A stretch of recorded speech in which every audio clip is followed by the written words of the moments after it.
Well, it looks like we're live.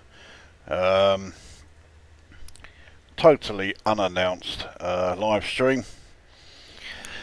So I'm not expecting very much in the way of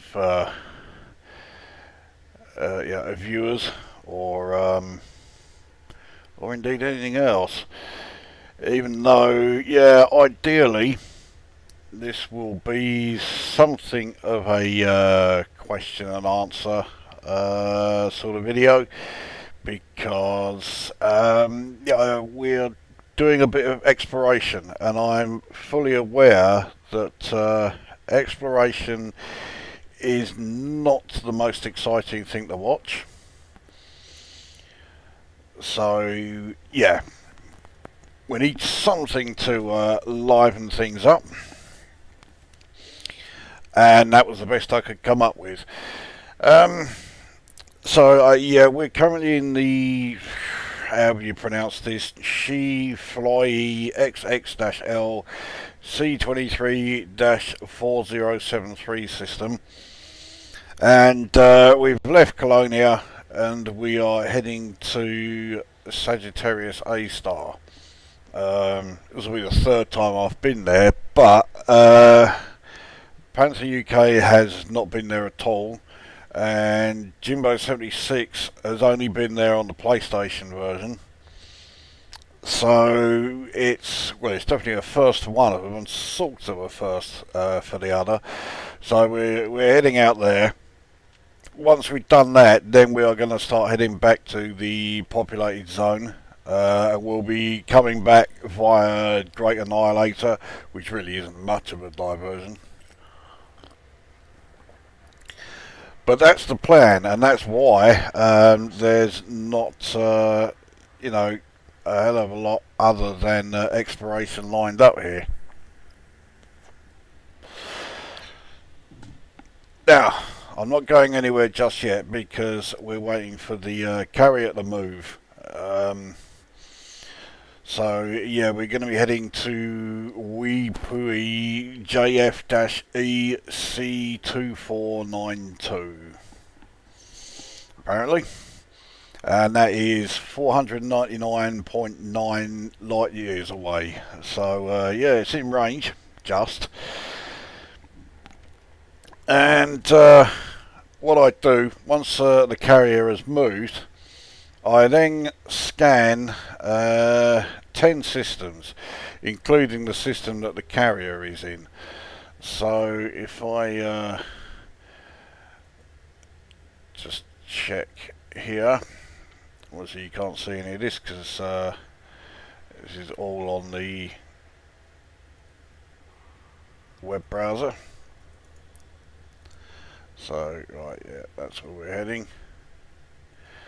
And obviously, to make the most credits, I want to find systems with like terraformable bodies. And I've been doing pretty well when it comes to finding those of late, which would explain why my Explorer rank has shot up to Elite 4, and I'm about 20% towards Elite 5. Obviously, once I've got Elite 5, exploration is no longer going to be a priority, but exobiology will be. I mean, I've Elite in that, but of course I still have 5 more ranks to go. That's going to take some doing, to put it mildly. I've already scanned a decent amount of stuff. For exobiology. And the good thing is, the vast majority of it, possibly even all of it, has been firsts. So obviously that will double the payout for each of those. That should go a long way towards the rank improvement there. On something like 38% towards Elite 1, It's not a target of mine to reach Elite 1 by the time we get back to the populated zone, but I'll certainly be pleased if I can do that. And my current rate of progress would suggest that I will, but it's purely a bonus, that so it's not something that I'm aiming for.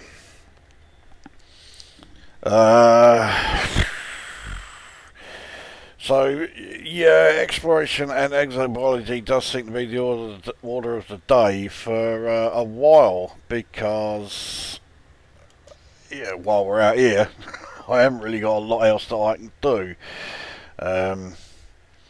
Apart from sit here and wait for the fucking carrier countdown. So we've got 10 minutes. And who knows, maybe in those 10 minutes someone might actually show up and start watching.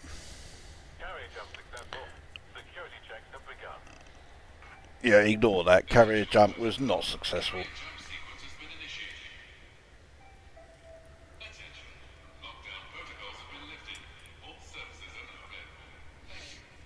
Yeah, again, that's bollocks. Yeah, we ain't fucking moved. Right, what else? I did give my carrier a bit of a facelift. Well, I'll say a facelift. I mean, what I've done is I've gone back to the Victory class layout, and I've gone back to the old black and orange paint job. I think it looks pretty good. Obviously, otherwise I wouldn't have used it. And also, with the carrier trading, now that we've left Colonia, I've basically set this up to how I would normally have it. So, I started buying in Tritium again. I'm buying in, I think it's 500. I mean, I have 10,581. That is enough for us to do this trip to Sagittarius A and then back to the populated zone. Only just, but it's enough. I'm now also buying in onion head gamma strain. Then metals, I'm buying in hafnium, osmium and platinum. Minerals, I'm buying in still all the usual ones, but I'm now only buying in like 100 of each. I mean, I've got a ridiculous amount of them. So 958 alexandrite, 215 benitoite. I mean, that's a decent amount of core minerals right there. 215.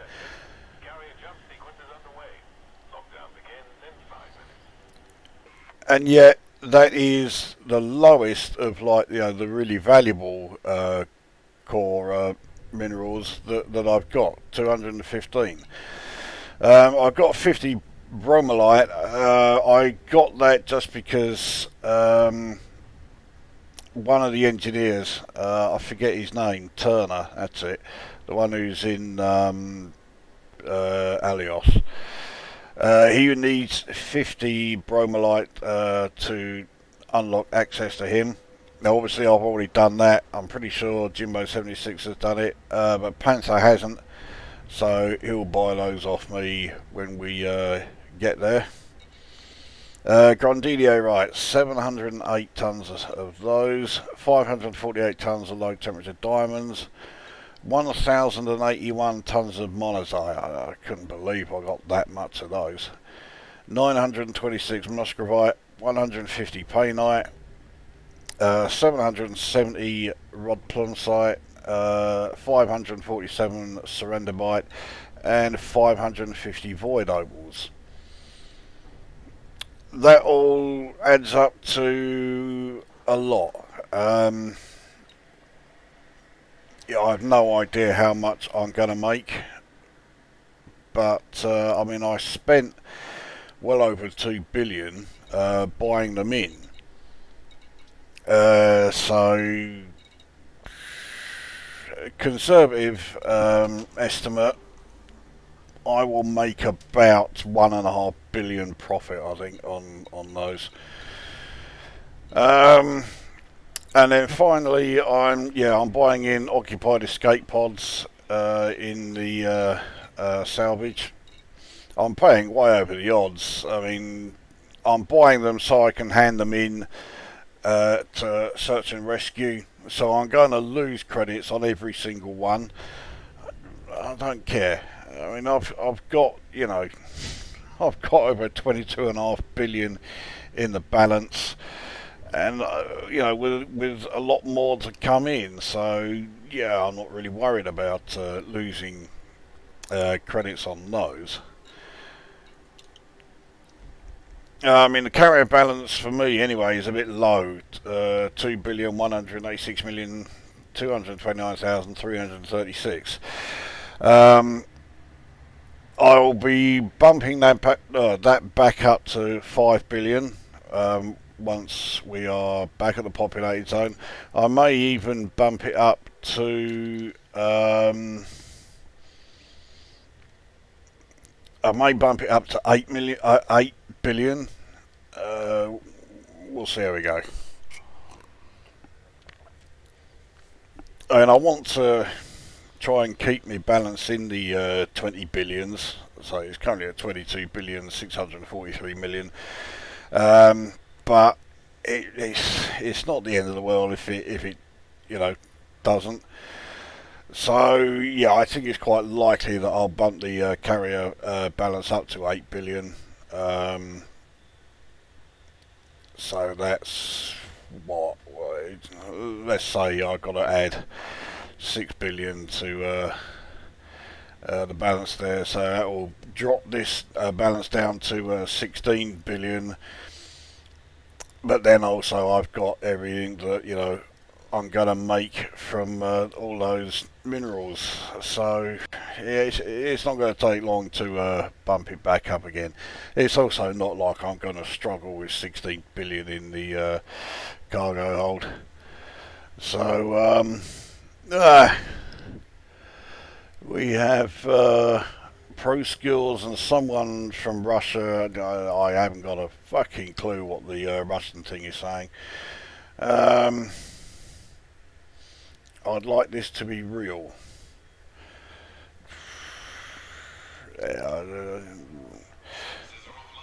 One day it might be.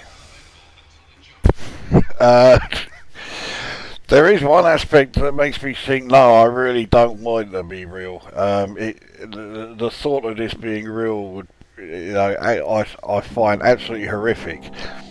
It's not the possibility of, being killed by pirates when you're travelling out in space. It's not the never-ending Cold War between the Empire and the Federation. It's not even the war with the Thargoids and the thought of, being consumed by them. No, none of that bothers me. The thing that makes me think I really hope this isn't accurate and the world or the universe, whatever, becomes like this, is the fact that when you go into settlements and you head into the washrooms, all of their cars have completely clear glass doors. And fucking no. And what the fuck happened to civilization that meant suddenly it's perfectly fine and really great to have a completely clear door there when you're sitting on the carsy? Oh, fuck that. No, I couldn't be doing with that.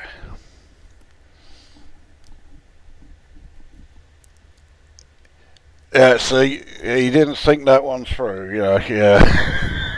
Yeah. Glass doors on the carsy. No way.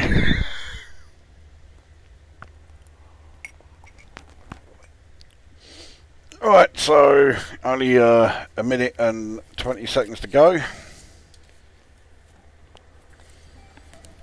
So yeah, anyone watching this thing, if you have any questions, ideally Elite Dangerous related, but I mean if they are gaming related in some way, yeah, that'll do.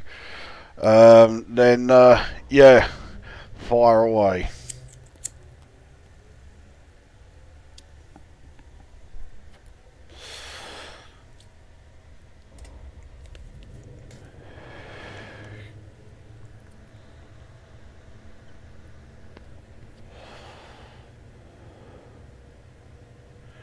I'm just checking where to head to when we first arrive. There's a couple, in fact there's 3 systems quite close by to our arrival point that look quite promising, so yeah, I definitely know the first 3 places to head to.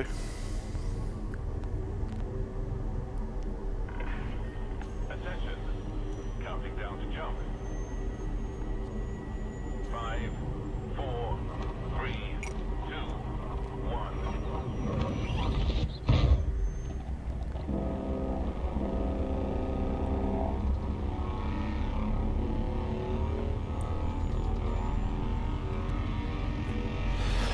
After 2 more updates, we'll finally be able to see the carrier jump in progress.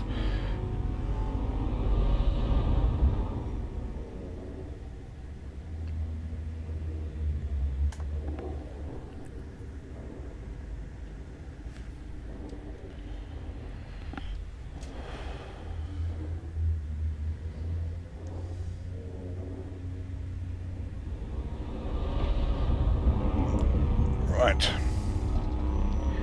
Well, we're here.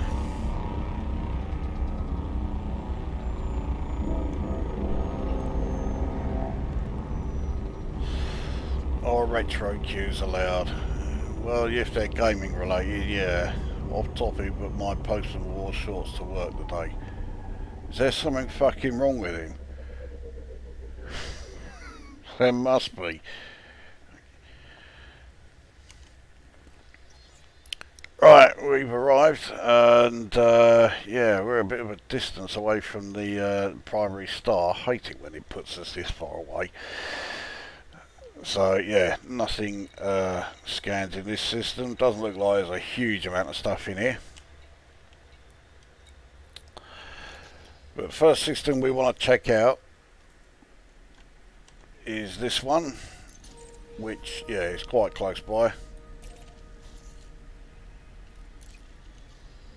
So let's launch.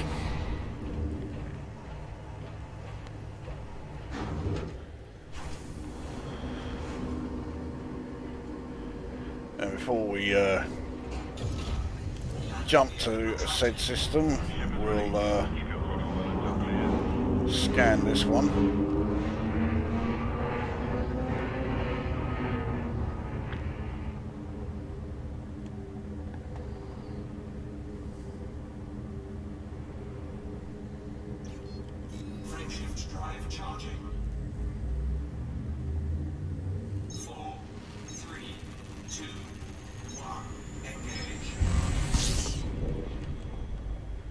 God dear, they will spread around all over the fucking shop.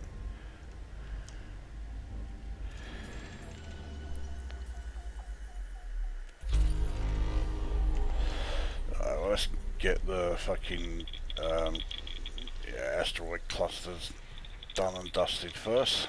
There we go.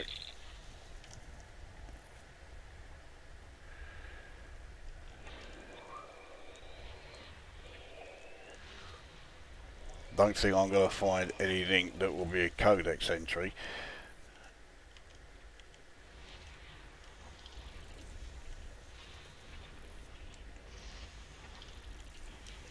Well, I won't mind if we do, but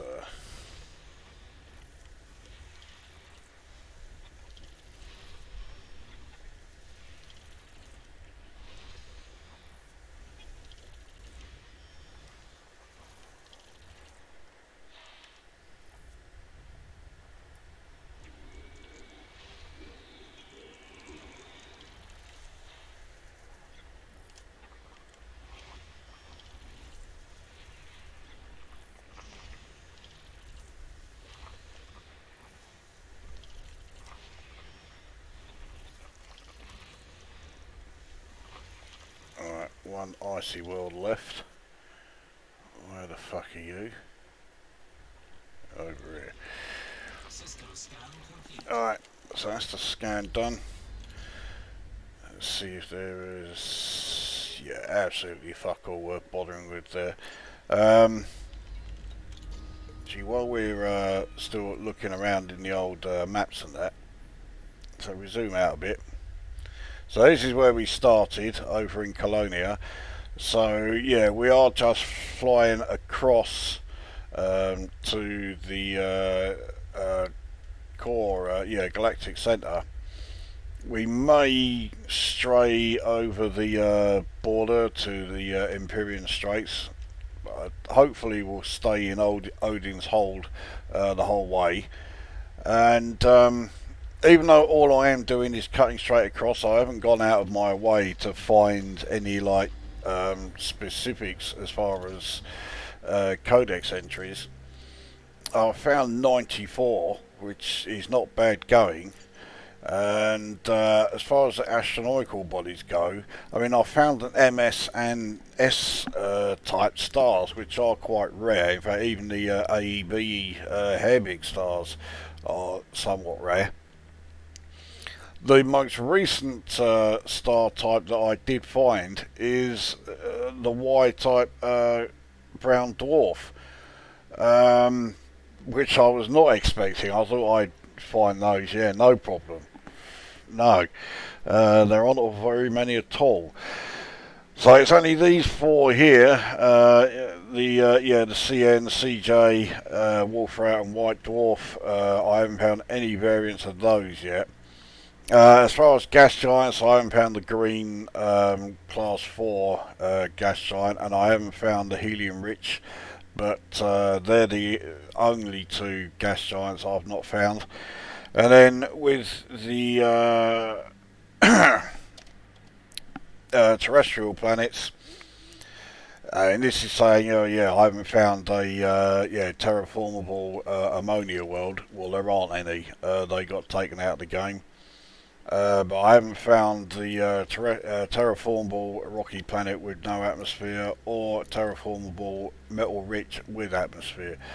But those are the only ones that I've not found as far as astronomical bodies. So I found more than half of them anyway, only another 30 to go.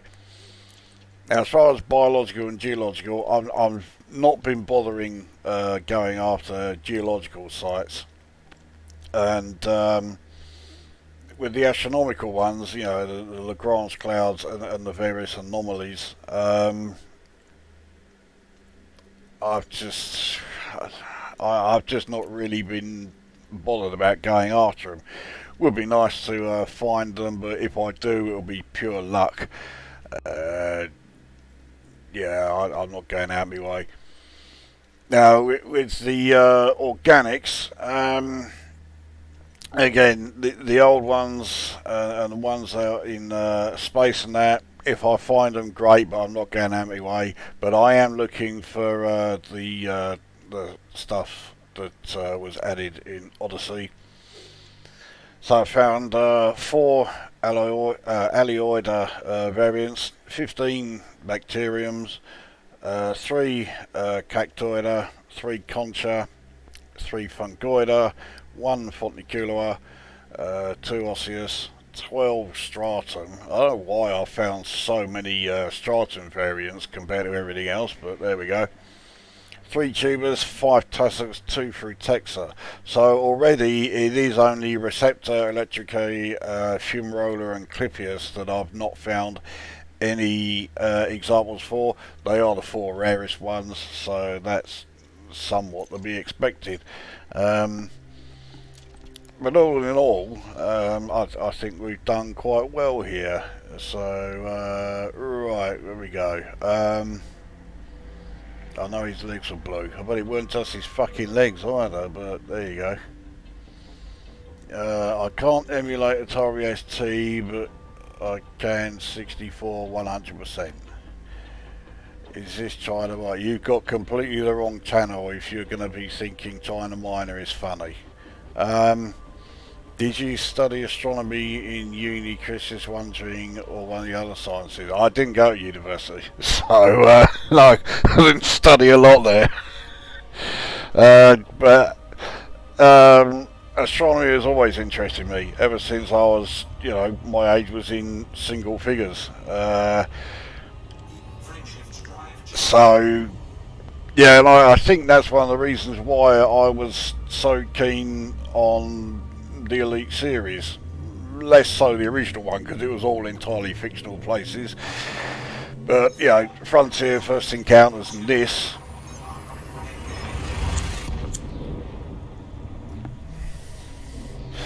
Yeah, was often would often sort of rekindle my interest in astronomy. So I'm sure that played a part in it. Put it this way, if you're not interested in astronomy at all, then I really don't think this would be the game for anyone like that. So I've already got a water world here. Already been mapped by somebody, which does suggest that it will be a terraformable, which is handy as far as the value goes.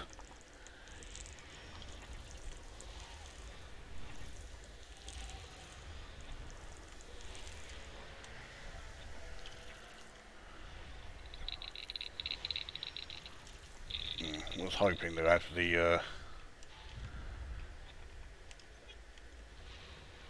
asteroid clusters all mapped then. There's not a lot here, 19 space bodies in total.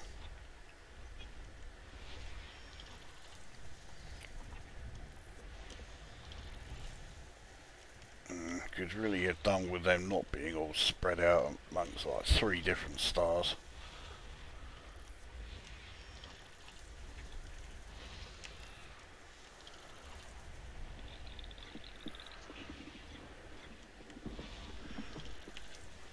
Right, now I can get, all the asteroid clusters done. Right, so scan is finished. Let's see what we've got in the way of terraformables here. Nothing around the primary star.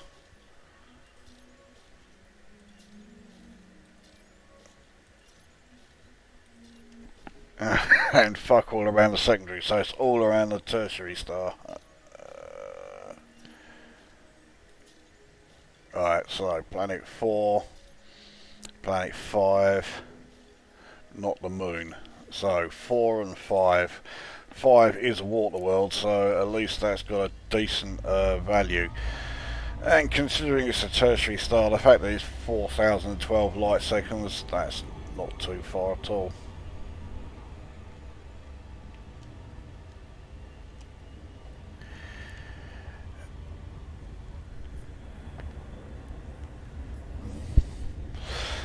Yet another Russian. How many more times do I have to say? I haven't got a fucking clue what you're talking about. Yeah. I'm not one of these cunts that, insist speak English or die, but if you want me to respond to it, you're going to have to say it in a language that I understand, and Russian is most definitely not one of them.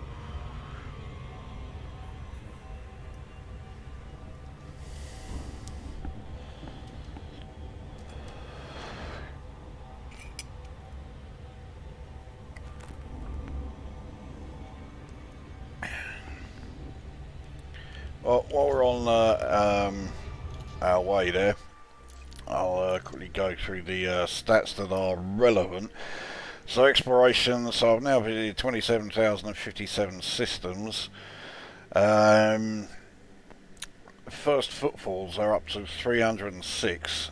That's going up at a pretty good rate because of the amount of exobiology I'm after. Now this hasn't changed since we got underway, because of course that's not updated until I sell the exobiology data.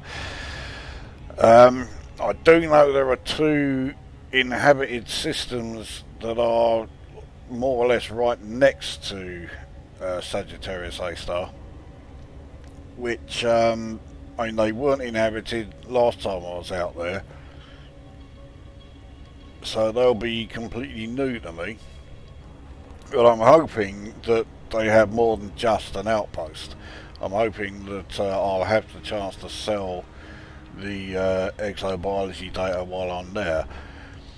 I think one of them does have just an outpost, but the other has a planetary surface base, so I can sell it there, which is handy.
Alright, let's get this fucking thing mapped.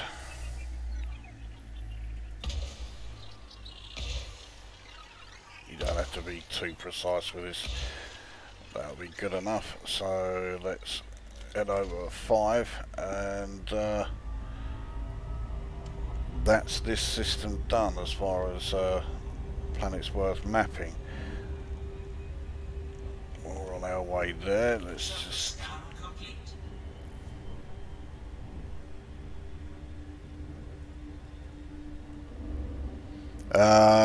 can you go into a black hole on this? No, in this game black holes are nowhere near as potentially dangerous or lethal or whatever as the real things.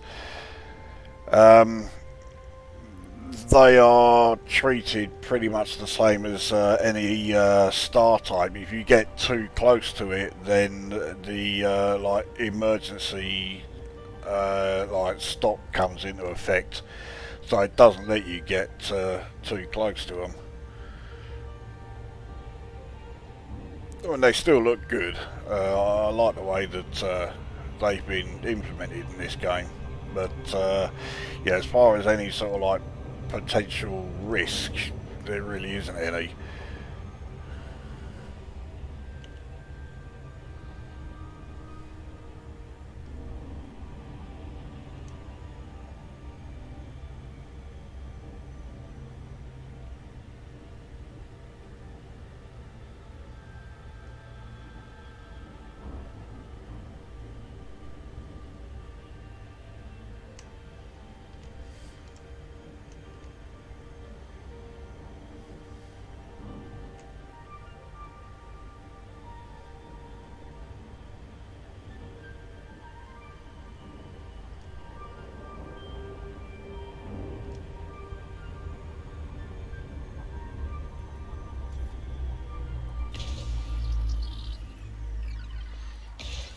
No first here.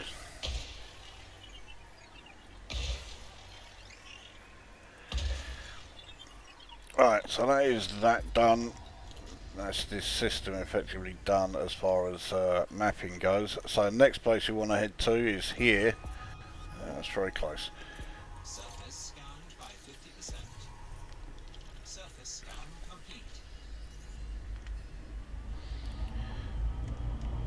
So this is another one that does look quite promising as far as terraformables go. I've kind of been a bit spoiled on this trip so far. unless I went to a system purely because I saw that it was like a rare star type or something. Like when I got those two carbon star types, there wasn't a lot else in there. But other than those couple of exceptions, every system I've been to has had at least 2 terraformable planets there, which I'll certainly take. It doesn't look like there's an awful lot in the way of like quantity, so it shouldn't take too long to scan this lot.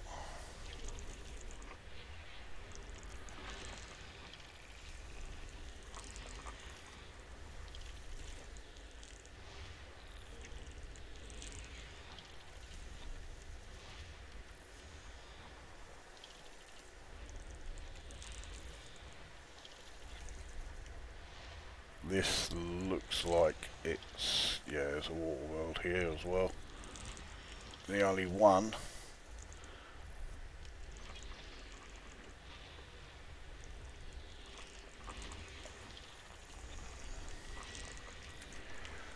Alright, one more right there.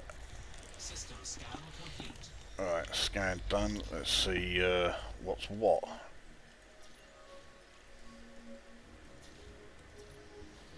Alright, so 2 is good, 3 is good, 4 is very good. Water world that's terraformable, and no one has mapped it yet.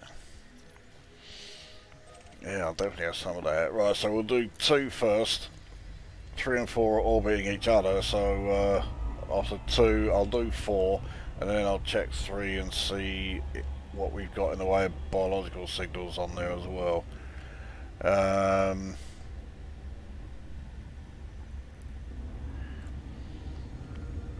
Right, I'm not Russian, I'm Macedonian, so I'll say what I have on my mind in English. Please do more Commodore 64 reviews, damn it. I've lost count of how many times I've said I'm not doing any more of those, so there we go.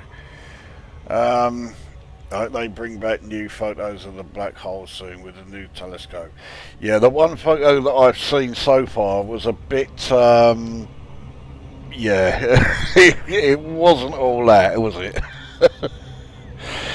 Mind you, I suppose, you know, how good a photo are you going to get of something which, by its very nature, would be invisible? So you're going to have to hope that it's in an area where there's a lot of material surrounding it, so you can see, you know, like the reaction going on as it draws it all in. I forget which galaxy the black hole was in that the previous photograph was of. But if they are able to get the photographs of Sagittarius A star, now there is a lot of dust and material surrounding that. In this game, Sagittarius A star looks quite dormant. There's really not a lot going on around it. But it's certainly not the case in the galaxy itself. So yeah, I'm hoping that the photograph not only works, because of course there's no guarantee that we'll actually see anything. I'm hoping that, yeah, there will be something there and it will be quite active at the time. So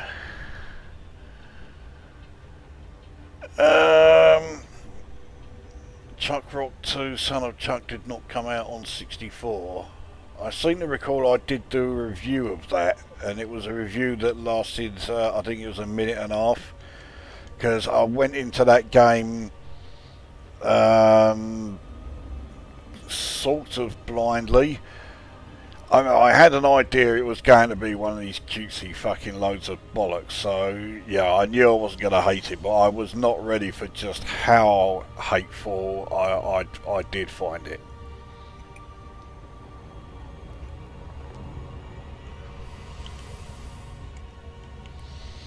I've been wanting to see review modern C64 games for so long now. I don't care if he hates doing his videos or I mean, so it's fun to watch. Well, I did do some up-to-date 64 games. You know, I wasn't just doing the 80s and early 90s ones. I can't remember any of the titles off the top of my head, but yeah, there's a few, you know, like 21st century 64 game releases. I see one that I do remember, although it was more of a remake than anything else. I did the special edition or whatever it was called, the re-release of Hunter's Moon, because Hunter's Moon I thought was a fucking great game. It's a game that deserves a lot more recognition than it gets, and when I saw that Salamis had dropped the price of it to only a fiver, I was like, fucking yeah, I'm having that. And I forget what year it was, it might have been 2020, but whatever year it was anyway, that was the only new game I bought that year. So yeah, the one new game that I buy, and it's for for the Commodore 64. But I mean, the game is that good, and the changes that they made to that, like new, like re-release special edition thing, those changes were great. And the one that I like more than all the others was that they brought in a save game feature, because I mean, let's face it, it's going to take you a long old while to complete Hunter's Moon, because it's got, what is it, 128 levels or something? I know a lot of them are fairly quick, but still. So having the ability to, like, you know, save game and resume later on, oh, that was a fucking godsend.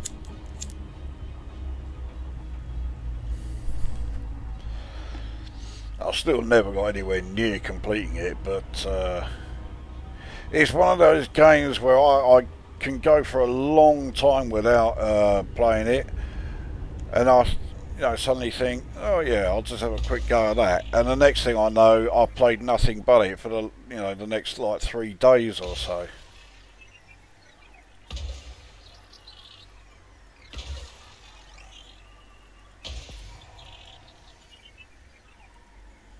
Right, we'll have a look at.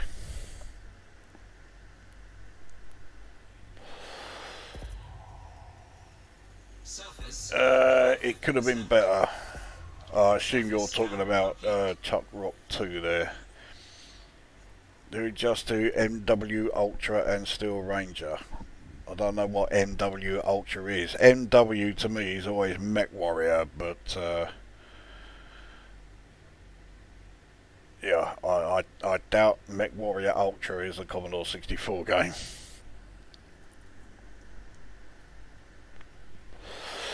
The Hunter's Moon re-release is awesome. I have the physical cartridge from Protovision. That was the one that,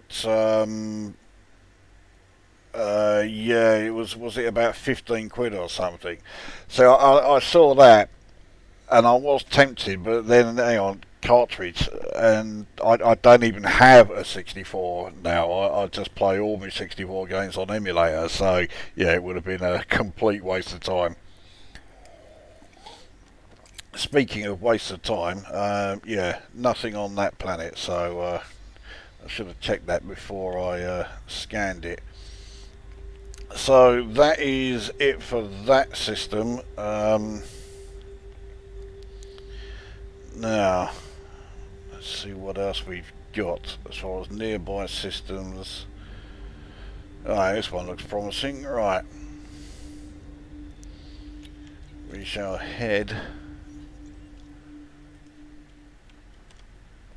here.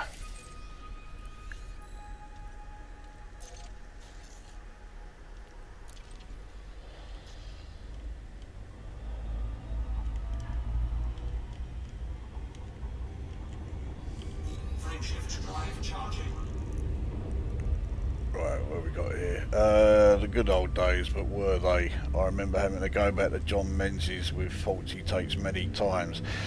That is one of the problems with the whole retro thing, is we really do look back at it with rose tinted spectacles, because there were plenty of times back in the day where I fucking hated it. You sitting there waiting, in some cases 45 minutes for a game to load, and then you'd find out that the tape was fucked, so the game would never work. And taking games back was such a fucking pain in the arse, because there were so many shops who were like always absolute cunts about it, and wouldn't let you take whatever game back, even if it was completely fucked up. You couldn't play it at all. Tough. They didn't want to know.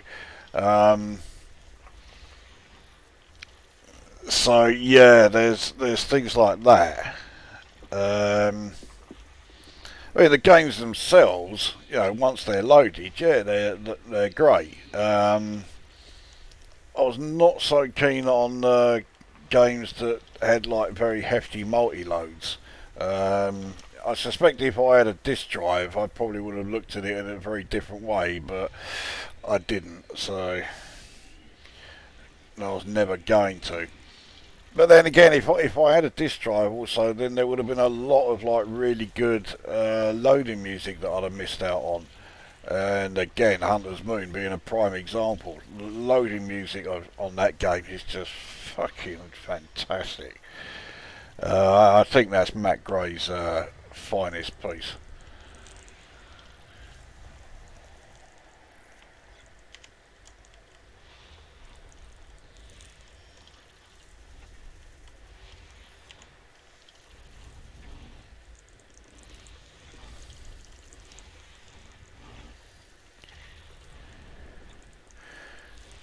There's more in this system than I thought.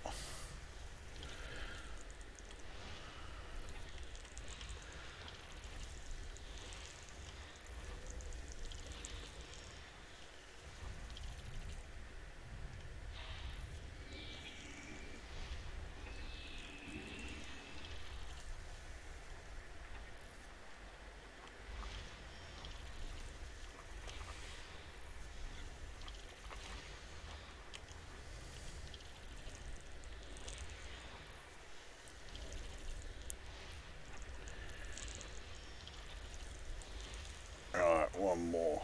There it is. System scan complete. No water worlds. That's a bit of a pisser.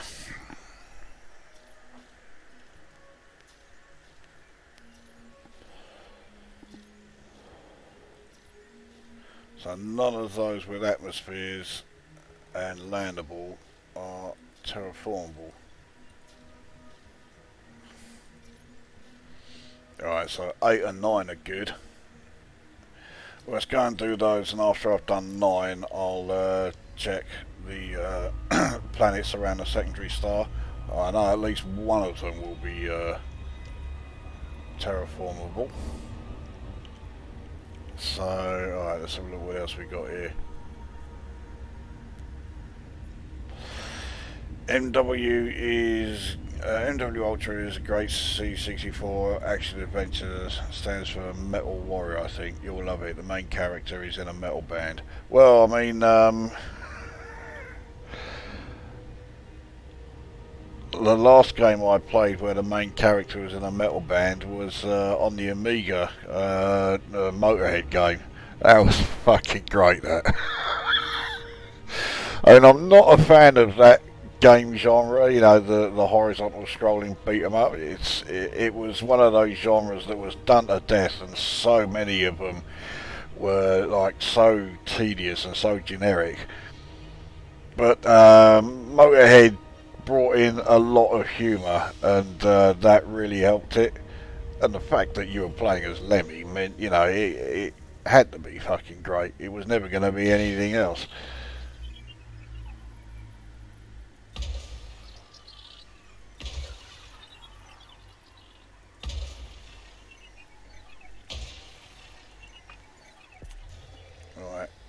suppose Planet 9, yeah, right on the other fucking...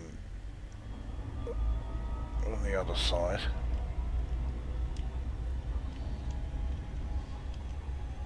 Surface scan complete. We have jewels here as well. Takes and floppies suck then, they suck now. For C64, it's the Ultimate 2 Plus, run all my games from the fast USB drive. Yeah, a lot of people I know who are still in the 64s, yeah, they've all got that, it's like a cartridge thing, isn't it? You plug in the back and then, yeah, you connect either a memory card or a USB stick or something, and basically your games load immediately. Yeah, something like that I'd say is almost essential now for you know, if you've got a 64.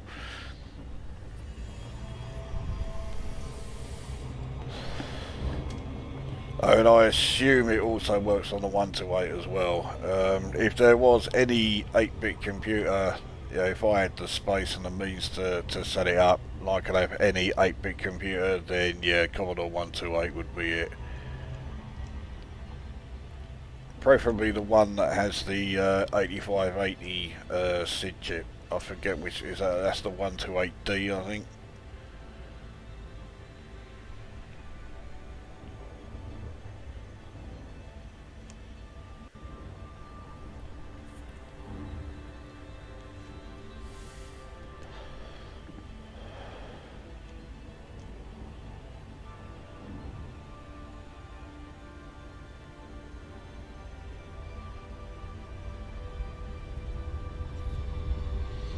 And your 6 Pro over here as well.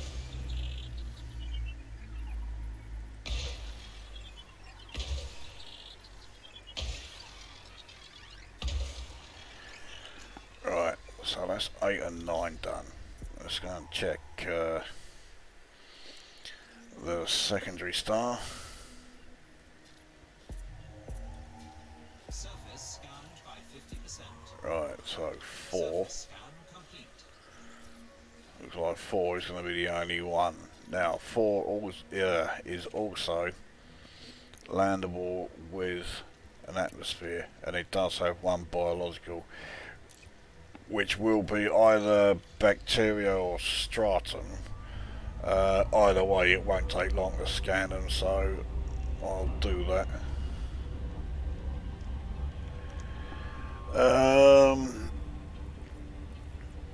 Invading load should be brought back. Invading load was better than Scout, to be fair. Fucking hell.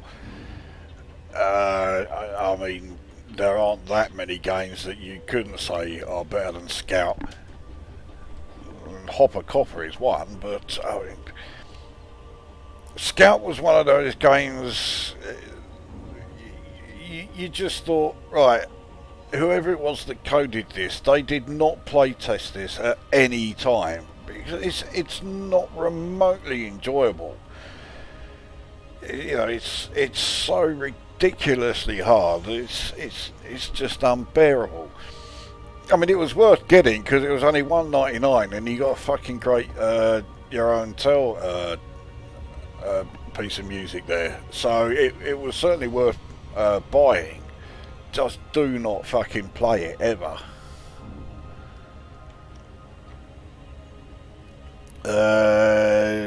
Intro music I remember most from Amiga was Shadow of the Beast. Bloody difficult platform game. The music was great. Yeah, the music was fucking fantastic in Shadow of the Beast. It was David Weaker's masterpiece. And the game looked nice. It was just absolute fucking dog shit when it came to playing it. That was one I had pirated copies of it, and I'm glad, because if I'd paid money for that fucking thing, nah, that would not have been good.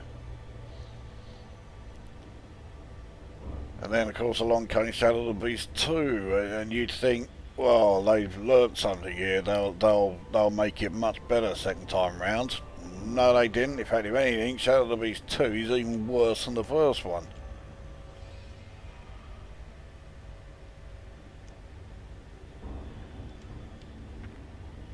Shadow of the Beast 3, that was a decent game. They got it right with that. But everyone had been stung by the first two, and they weren't going to fall for it again, so it fucking bombed as far as sales and that went. No one went near it. But it was absolutely worth having. It was a decent game.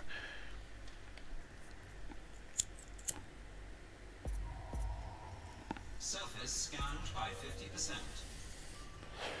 50%. Bacterium. Right, well, this won't take long to do. Let's get on the daylight side at least.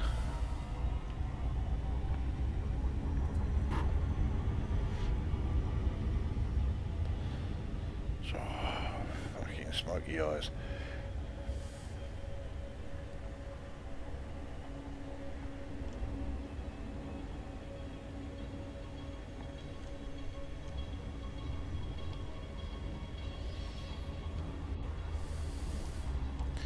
That looks pretty good there. Yeah.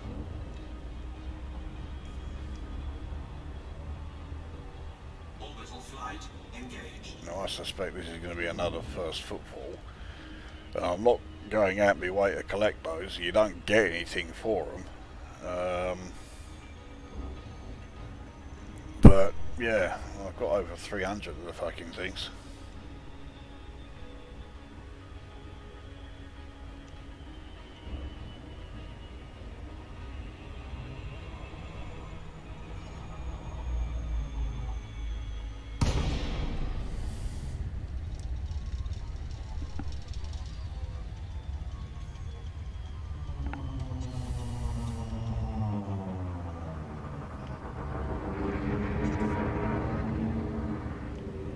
Get away from that shitty terrain.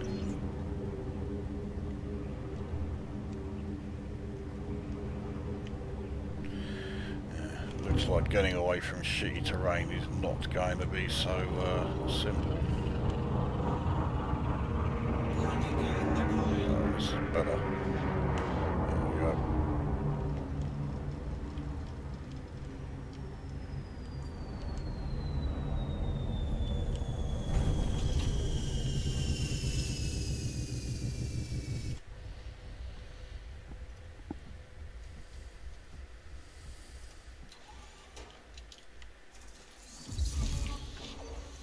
So yeah, another first footfall, which is about to be confirmed. There we go.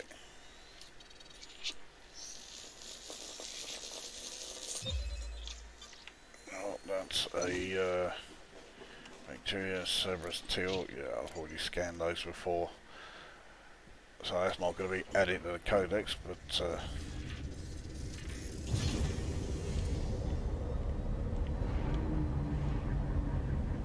well, we'll get the other two.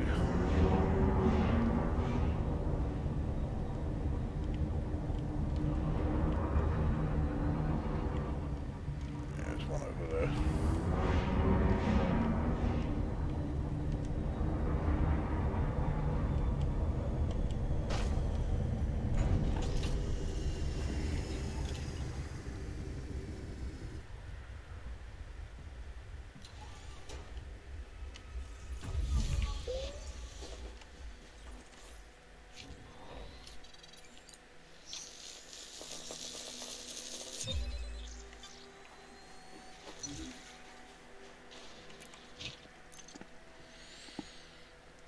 Right, one more to find.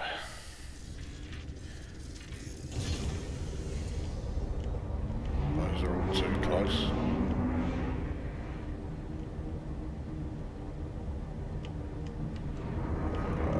Okay, that one I just passed.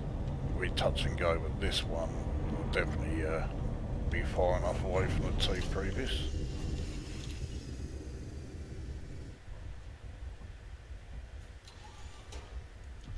There we go.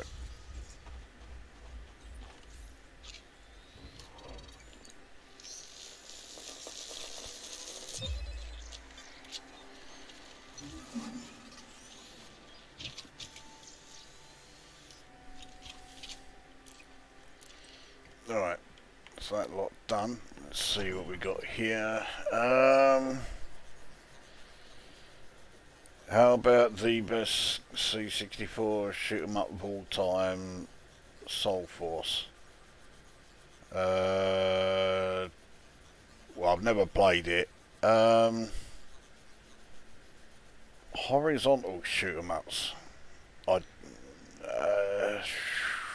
Best one of those, I would say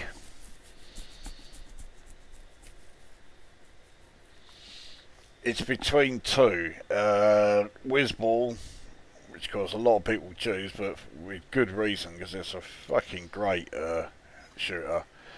Or Revenge 2, that was another one that I was a big fan of.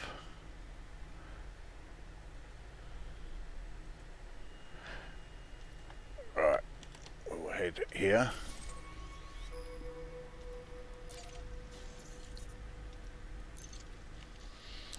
And you've also got Retrograde, which was another fantastic horizontal shooter. But like I said, when I reviewed it, it's got so many features in it which just make me easily think, no, I'm going to hate this. And yet somehow it just plays really fucking well. Well, I don't know why I'm so surprised about that, because you think about it, I am not a fan of platform games, and yet I consider Impossible Mission to be the greatest game of all time. So,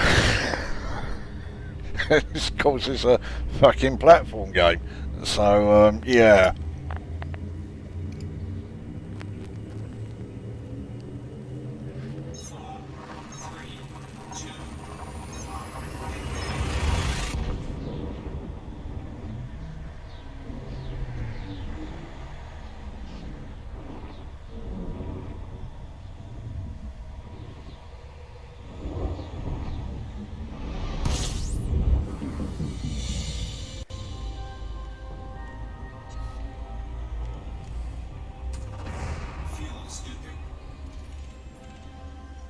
So this is the fourth system, including the one that the carrier's at.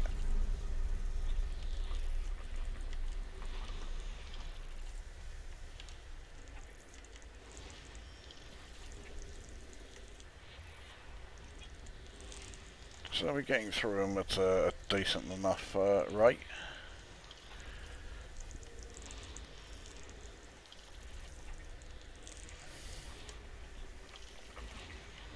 Alright, one more, there we go. System scan complete. Right, what have we got here? Alright, so 2's good. 3, 4. 2, 3 and 4. 5A has got 6 biologicals on it. Okay, so 2, 3, 4 and 5 then.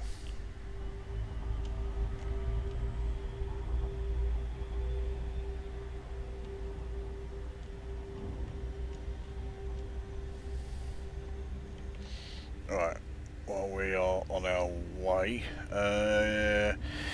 Don't think Ultimate 2 works well on the 128, honestly. There were some compatibility issues last I read, but all the good stuff is on C64 anyways.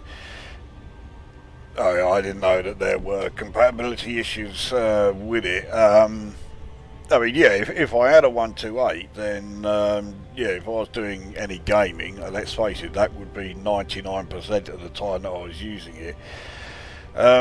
Yeah, I would run it in C64 mode. I knew someone back in the day who had a 128, but I never actually saw it running as a 128, because all he would do, you know, turn it on and hold down the Commodore key, so it would start up as a 64.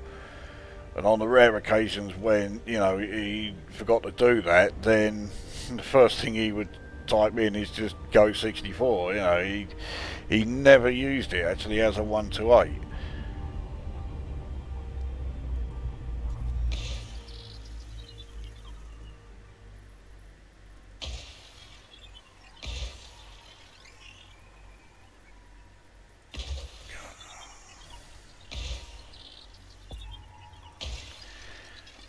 Alright, so that's 2.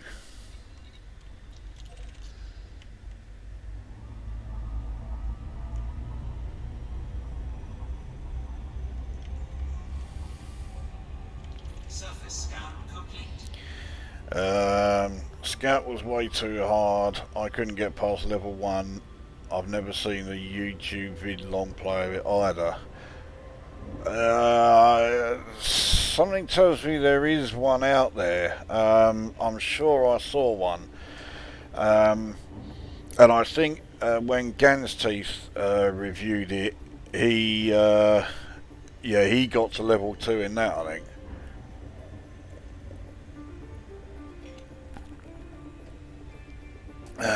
Jaws, didn't even know there was a third. Well, are we still talking about Shadow of the Beast? Yeah, there was a third, and I am... fuck's sake.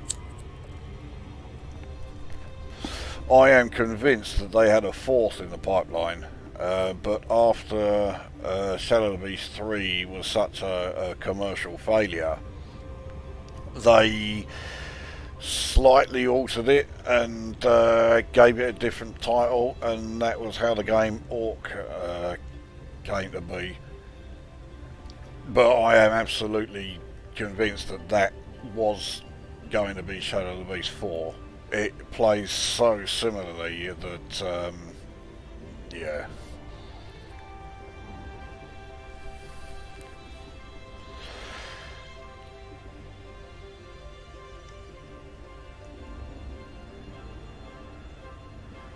But that was yet another Psygnosis game that, yeah, it looked good, although by that time I was so sick of the Roger Dean graphics. And it sounded good. The music on the title page for Orc is fucking fantastic. But everything else about it was absolute shit.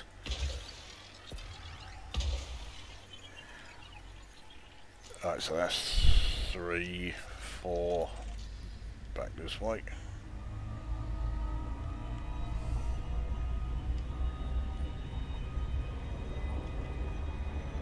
I won't bother going after 5. Yes, it's got 6 biological figures on it, but at the moment I want the exploration rather than the exobiology.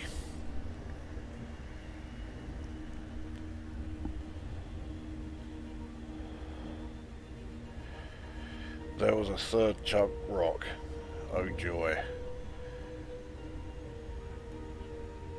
BC Racers, my mate had it, but it wasn't as good, to be fair. Wasn't as good as what? It wasn't as good as the first 2 Chuck Rock games. God, fucking hell.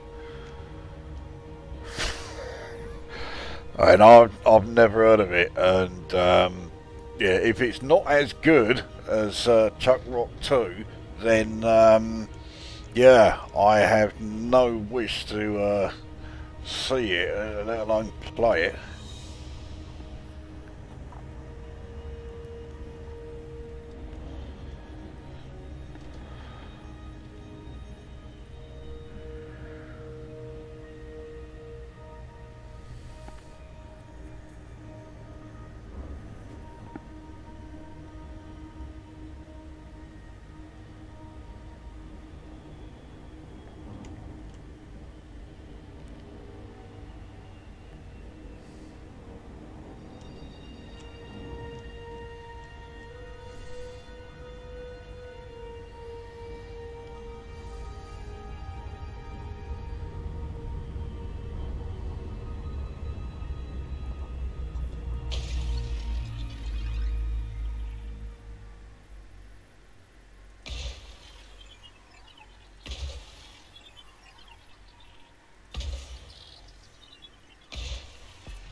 Right, so as I'm not going to be doing 5 and 5A, that's that system done. So next system, Surface scanned by 50%. Surface scanned. 3246 is the one I've just done, isn't it?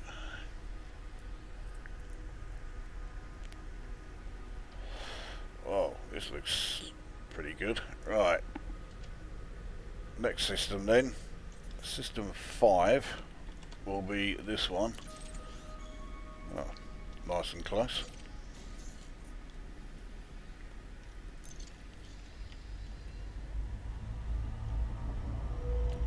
C386.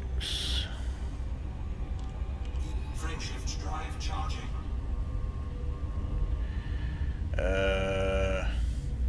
The other game I remember on the Amiga was Another World. Never finished it, but enjoyed playing it. I did complete it.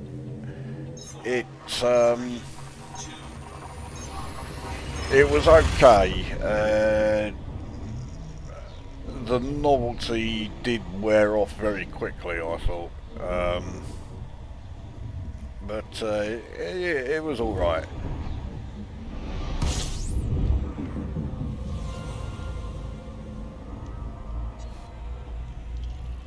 Fuel scooping complete.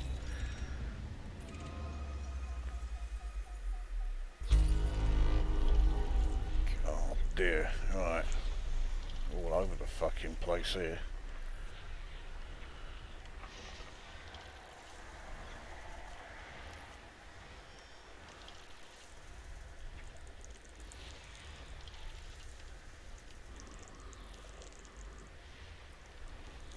Two water worlds.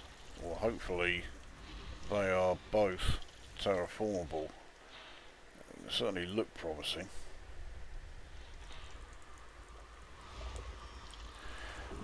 I was not expecting an Earth-like as well. I'm definitely gonna fucking map that.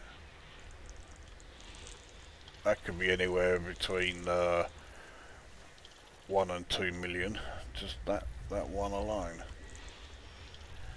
And all the others are all around fucking B, which is behind the star.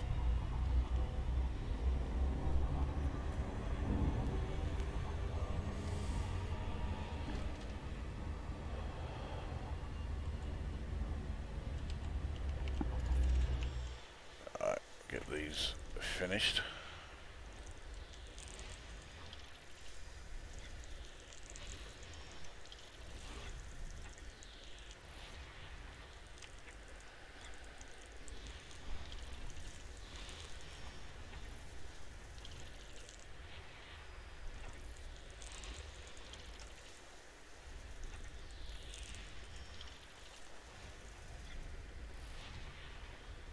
System scan complete. Alright, so let's see what we got here. This looks like it could be quite a good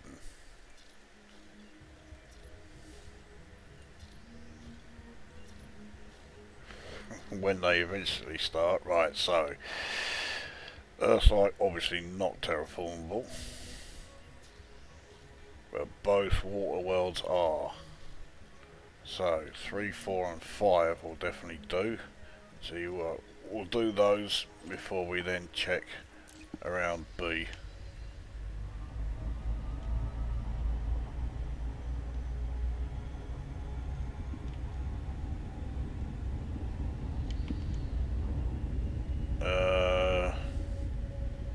Wasn't that by the same people who made Flashback? Well, I always thought Flashback was meant to be a sequel to Another World. I'm fairly sure it was like marketed as one, but yeah, Flashback was one I had a pirated copy of it, and as a result, I'm sure I kept doing something wrong because there were like, you know, I think there were some controls that I couldn't figure out. And I could get so far, and then I just couldn't go any further, and I didn't have a fucking clue how to progress, so I got the fucking arseache with it.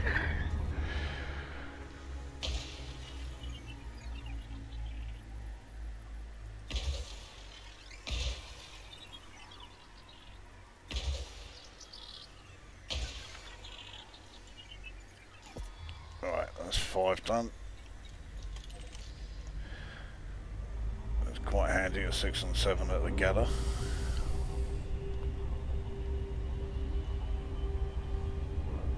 Surface scan complete.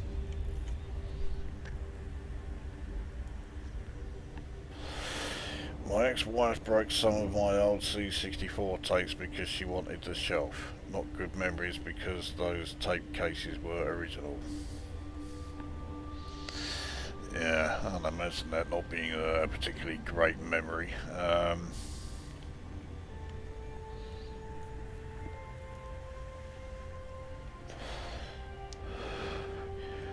don't have any of my original 64 games left. I don't think I've got any of my... Yeah, I haven't got any of my Amiga ones left either. The thing is, I mean, back then, you know, I didn't think of, like, you know, there being a retro gaming scene or anything like that. So to me, it was just, these things are all old hat. So I just gave them away to people. I mean, like my Amiga 1200, I think I ended up selling it to someone for like 50 quid. Like, what a fucking prick.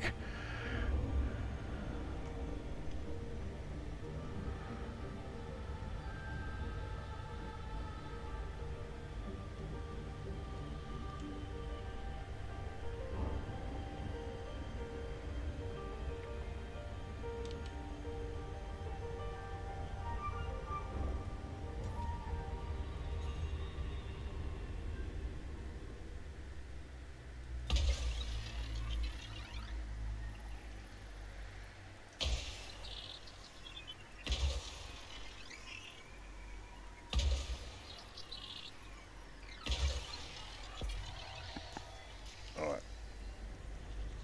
7 just around here.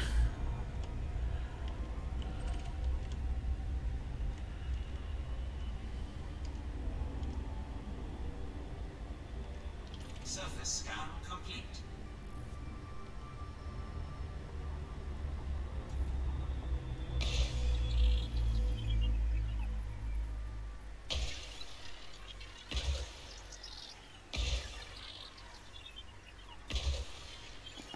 Okay, so let's have a look at what's around B. With it being a brown dwarf star, I suspect not a lot, but...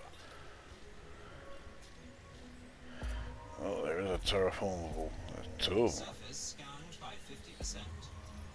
Surface scan complete. That's got 5 biological on it. How many has this got? None. Well, yeah, I'm really after the exploration, so there's a lot of biologicals that I've been ignoring, but yeah, well, we're just going after the terraformable planets, so I'll do 2 and 3, and that'll be it for this system.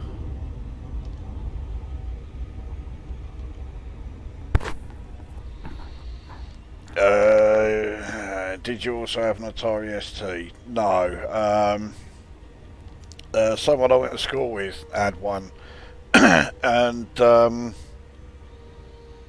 that was the first, well, I say first 16-bit, I guess the first 16-bit computer I had was the Texas Instruments TI-99-4A, but the first, like, you know, properly decent 16-bit computer that I saw was, yeah, my schoolmate's Atari ST, and I thought it was fucking great. Of course I wanted one.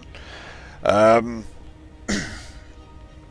then I found out about the Amiga, which was quite new then. Well, I say that as if the ST wasn't, but you know what I mean. And it was the Amiga that I was like really after. I couldn't believe when I got the thing. It must have been fairly early because it was Amiga 500, but it had Kickstart 1.2. So I got that, and my mate with the ST came round and he brought Starglider 2 with him because with that disc, if you had, it would work on either the ST or the Amiga. I don't know how he did it, but yeah. So he brought it around because he wanted to see what it was like on the, on the Amiga compared to the ST, and it was the audio in particular. He played it for about 10 minutes, and the following weekend he went out and bought an Amiga.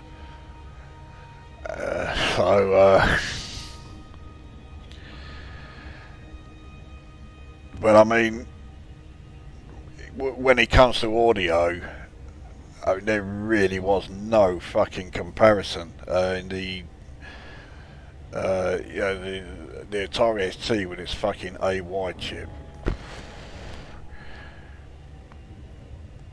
I mean, I don't have anything like the nostalgia for the Amiga that I have for the 64, and even audio. I mean, there was some great music on the Amiga for sure, but it doesn't sort of like stick with me in the same way that, like music coming from the SID chip does. I'm trying to think of Amiga games that had like really great music that stands out in the way that, so many Commodore 64 games had, fucking fantastic music, and you wouldn't think twice about buying it just for the music rather than the fucking game. But the Amiga didn't really have that. They had a vast majority of like decent Amiga music that I had was from public domain, like demos and music discs and that.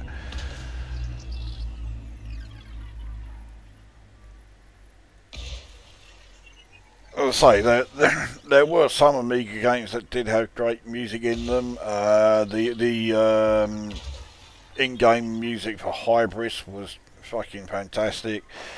The title page music for R-Type was fantastic, even though it didn't really suit the game. And the title music for Overdrive I thought was pretty good. The game was fucking dog shit, but yeah, the title page music was alright. And the aforementioned Shadow of the Beast. So yeah, there were some, but nowhere near as many as the 64 had.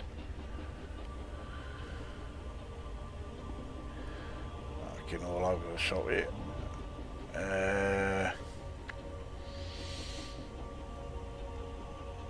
Difficult to emulate the Atari ST. I don't remember the sound being that great.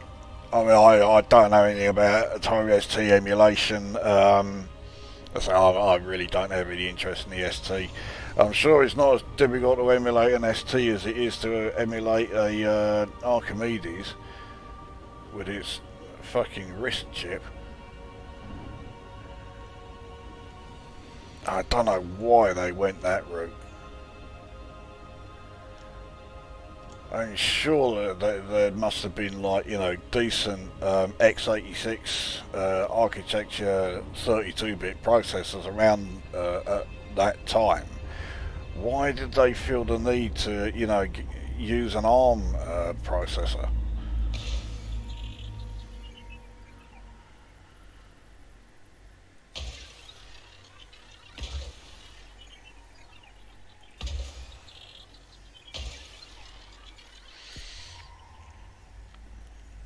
Right, that is this system done then with its terraformables. So the next one, C3770. I'm pretty sure this has like 3 or 4.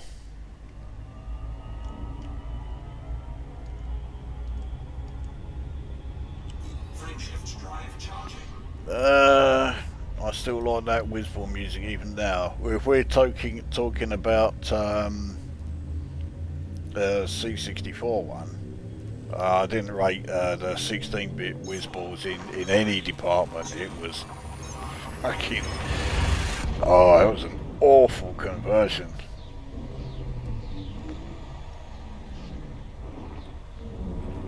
The Amiga version of Whizball was just a straight ST port, and oh god. It was as shit as the 64 version was great. Everything else seems to all be behind the fucking start here, so let's get around this before we scan the rest of this system.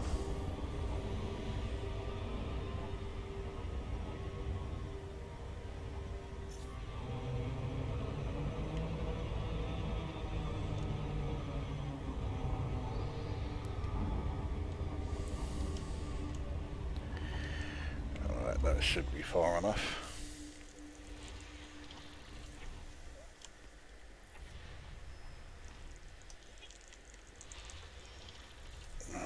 How many of these are going to be the planets that I want all around the fucking secondary star? Mind you, it's not like it's a huge distance away, so...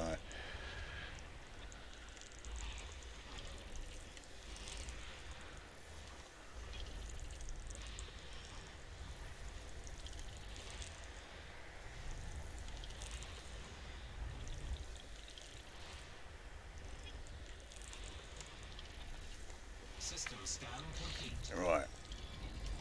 What do we got?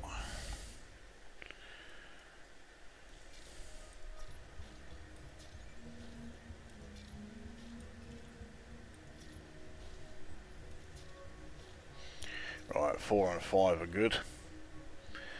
So yeah, we'll do those before we check secondary.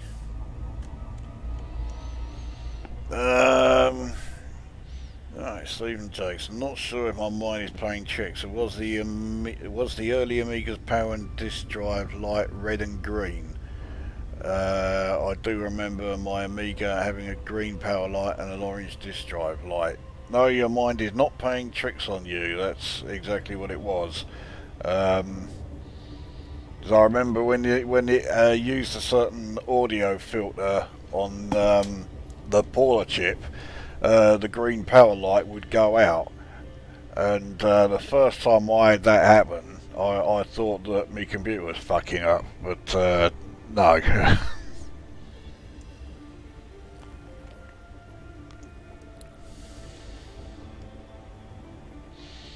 So, yep, that is no second prize theme tune. It's good. I wouldn't say that it's, you know, absolutely fantastic, but yeah, it's not a bad piece, that. I do quite like the game as well. It was another one of those rather similar to Powerdrome. No, it's fucking difficult to start playing, but once you got the hang of it, it was fine. Yeah, it was 4 and 5, wasn't it? But not the moon. Surface scan complete.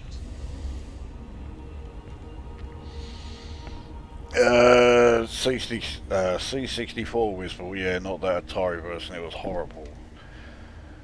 That's fucking putting it mildly. D9, such a cool game. I assume you're referring to Whizball there.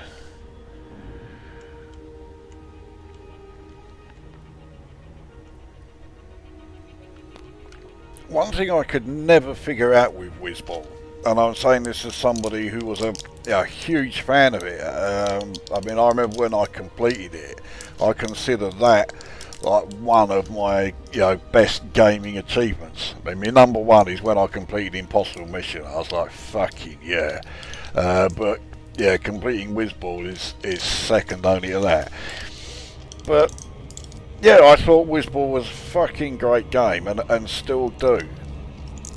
But if anyone was to ask me why is it such a great game and that, I ain't got a fucking clue. because really it plays so much like every other horizontal shooter. I haven't got a fucking clue what makes it great. I just know that it fucking is.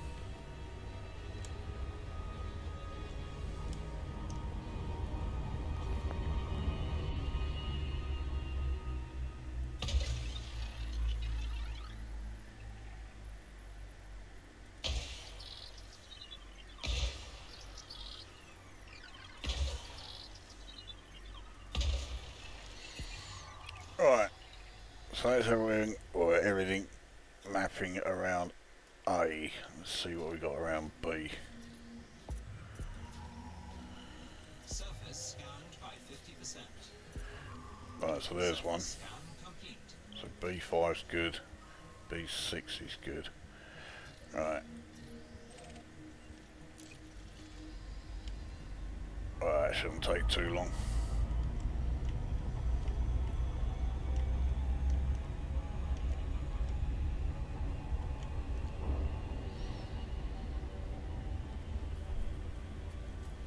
I thought the Whizball game had glitched at the end. The cat was going bonkers. There was sort of half level flashing. Yeah, that's right. Yeah. I thought the Vinces were going to have to take back another tape. Yeah, when you completed it, the sequence you got there, it did look like it had fucked up, but it is what it is. And then the game started just looped round again, didn't it? You were back on level 1. And as soon as I saw that, I was like, oh fuck it, I've completed it. That's all that matters. And I've turned it off.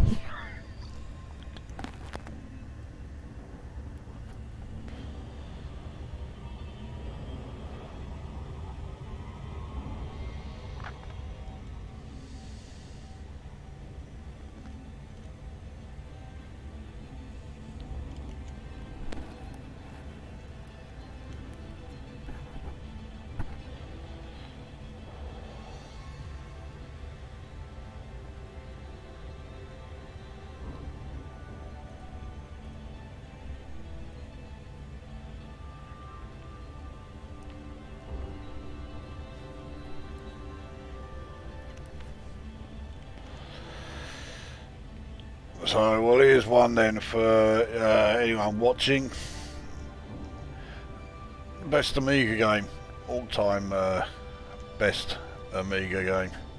I know what mine is without hesitation, but we'll see if anyone agrees.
Yeah, I may be a bit quiet at the moment, but I'm giving people some time to come up with some answers, and then I'll check on those.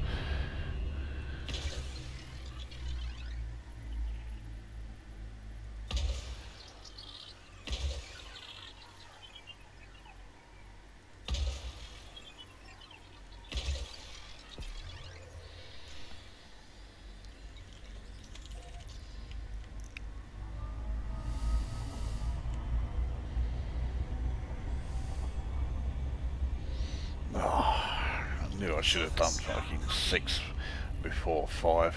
Right, Midwinter.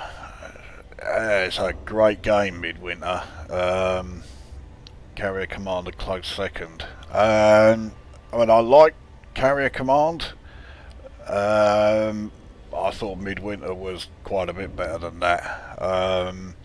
It was quite ambitious as well, and they pulled it off, which is why it's so frustrating that Midwinter 2 was such a fucking abomination. It was an awful game.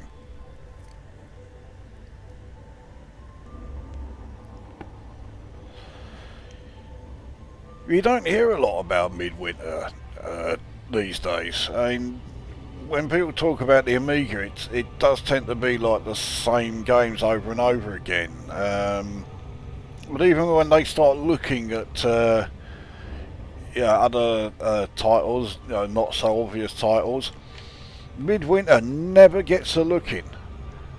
I have no idea why, because it is a fucking great game, and it deserves a lot more attention than it gets.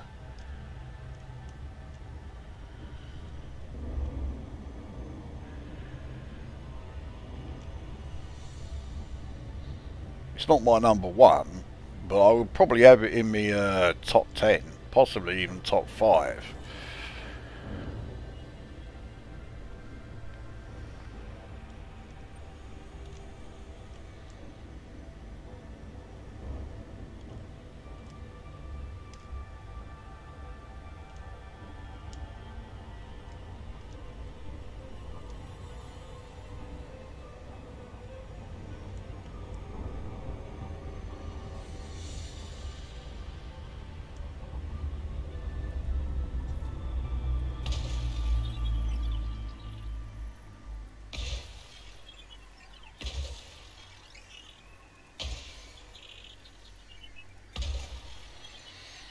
Right, so that was the 6th system.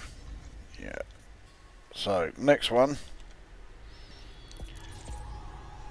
2787 over here. System 7. And this one looks like there could be 4 terraformables. So it's definitely worth a look. Let's have a look. I didn't have the Amiga. Well, alright, 16-bit computer, so you can bung in the Atari ST as well, if you must do. Don't know about the best but most fun game was Stunt Car Racer, when me and a friend linked our Amigas together. Yeah, I remember doing that back in the day, and yeah, that was fucking great when you had the two of you racing against each other. Power Drone was another one where, yeah, if you had the 2 Amigas linked and were playing that game, that was fucking great as well. Although it did help if you had 2 people who could actually control the fucking thing. And yeah, a lot of the time you were struggling to find 2 such people. Fucking, how many water worlds are there in this system? This looks like Ammonia World. Yeah, looks like there's 2 of them. How far away are they? Not too far, actually. I'll scan those.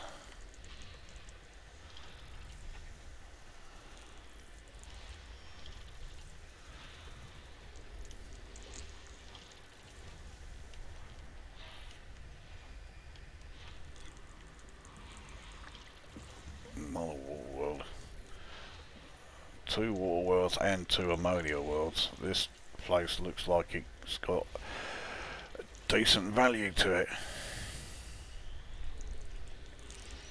Right, one more right there. System scan complete.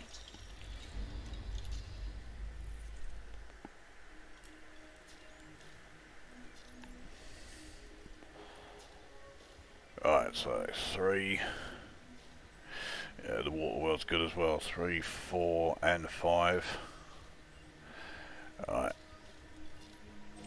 We'll do those as usual. After 5, we'll then check the secondary star.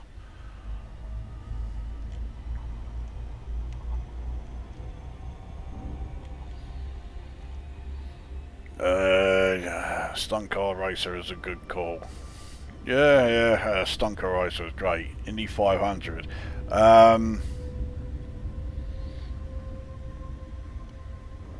It was good. The problem with it was that you know, one very simple track.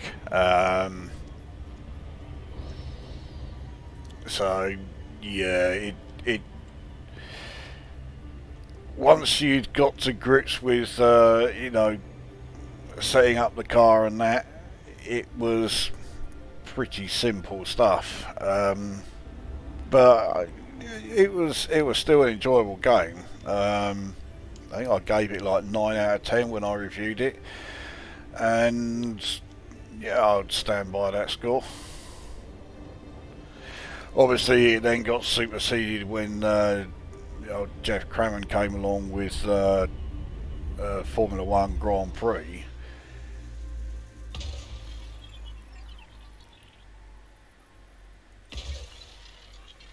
But Indy 500 was, you know, was first, and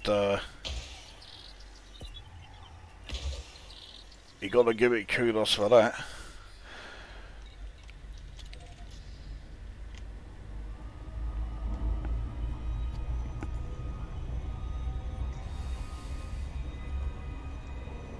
Surface scan complete. Hoping 5 is around.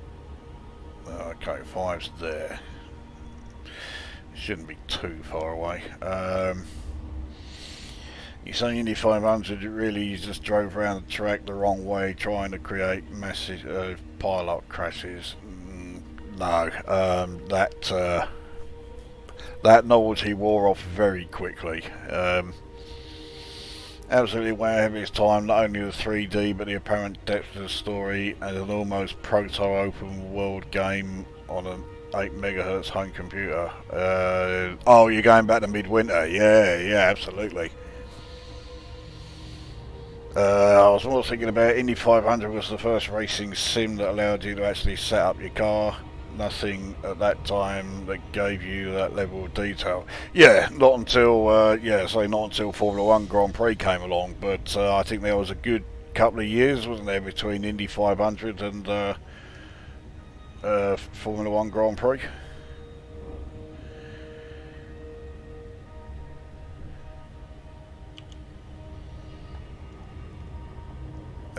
Amiga had great motor racing games, didn't it, with that, no second prize, Formula 1 Grand Prix, yeah, so yeah, all games we mentioned. F1 GP rewrote the rules on Amiga racing sims, just like Arthur McLean did with snooker games with Jimmy White. Yeah, Jimmy White snooker was, in fact for me, it still is the best snooker game on any computer. I wasn't too impressed with Archer McLean's Pool. The fact that it got released as a full price standalone game. It should have been just like, you know, a cheap $4.99, you know, expansion for Jimmy White's Whirlwind Snooker. So yeah, I wasn't impressed with that. But the game itself, yeah, it's still the de facto snooker game on any computer, I think.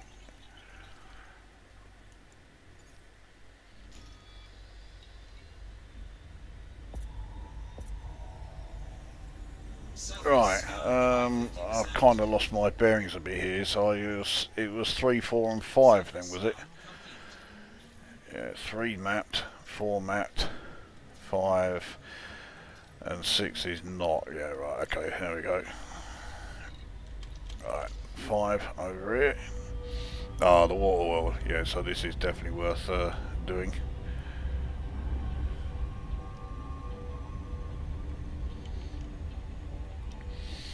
I remember Double Dragon on the Atari ST. My mate always wanted to play that 2-player. Oh dear. I mean, I was not a fan of Double Dragon as a coin-op arcade game. I never played any of the conversions of it because of what I thought the coin-op original.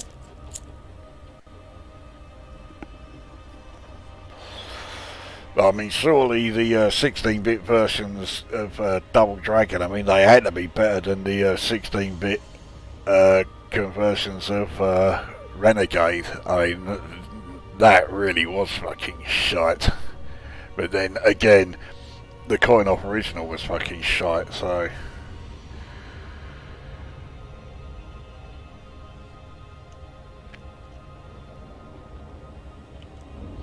Well, for me, the best Amiga or 16-bit game was quite early on in its lifetime. It's Dungeon Master, far and away my favourite Amiga game.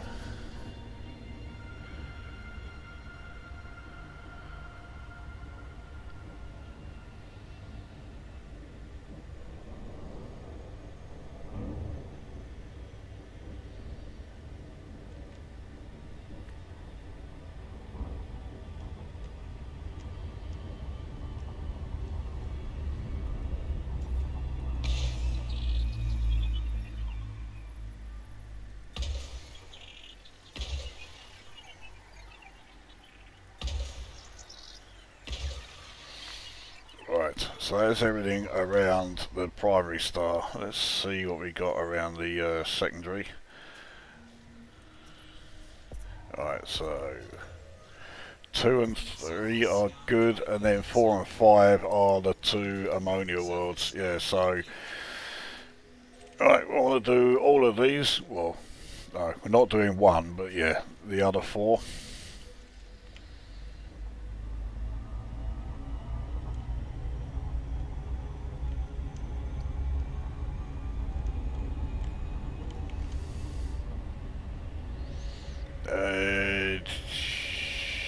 Quick elite question: does your fire group tab work? Fire group tab? Yes.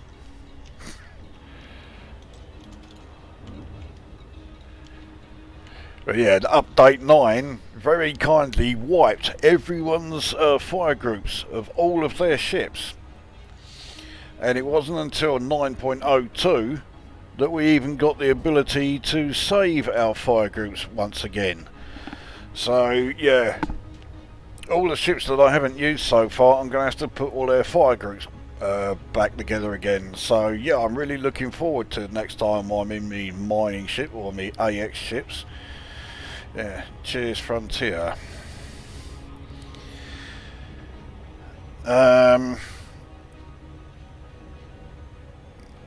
He could get through most of it with just headbutts. Oh, we're back to Double Dragon there, are we? Before the holiday break, Horizon had 2 updates. One that broke the fire groups tab and one update to fix it, but I'm finding it still broken. I don't know about Horizon, so I don't play Horizons anymore. I'm always playing Odyssey, so yeah, I have no idea about that. Did you ever review Warhead? No. The title doesn't mean a lot to me, so... Speedball 2 was another fun game linked up. I didn't think you had to link up to Amigas to be able to play Speedball 2 2-player. I'm sure I used to play 2-player of that on just my one Amiga and with 2 joysticks. But it was a great game, that's for sure. I loved Speedball 2. I didn't like the first one, but yeah, Speedball 2, they got everything right, and yeah, that was a great one, that. Renegade 3 was a big disappointment. That's one of the understatements of the year. Renegade 3 was a fucking serious pile of dog shit, wasn't it? You know, when they were going through that stage and they were bringing out all of these like sequels to the coin-op games, even though like the coin-op themselves didn't have sequels. So when you got stuff like Space Harrier 2 and you know, yeah, with the Renegade ones, you had Target Renegade, which was, it's one of those rare games where I thought the Spectrum version was great and the 64 version was fucking horse shit. I never played any of the 16-bit versions, so I don't know how they were. And then Renegade 3, I mean, fucking hell, less said about that the better. But why did they keep bringing out these fucking sequels to coin-op games? You know, what, couldn't they make enough money from the coin-op original? Year Kung Fu 2, that was another one. And I mean, that really was absolute fucking shite. I mean, I'm not the biggest fan of the original Year Kung Fu, but you know, it's okay. But Year Kung Fu 2, what a fucking shitfest.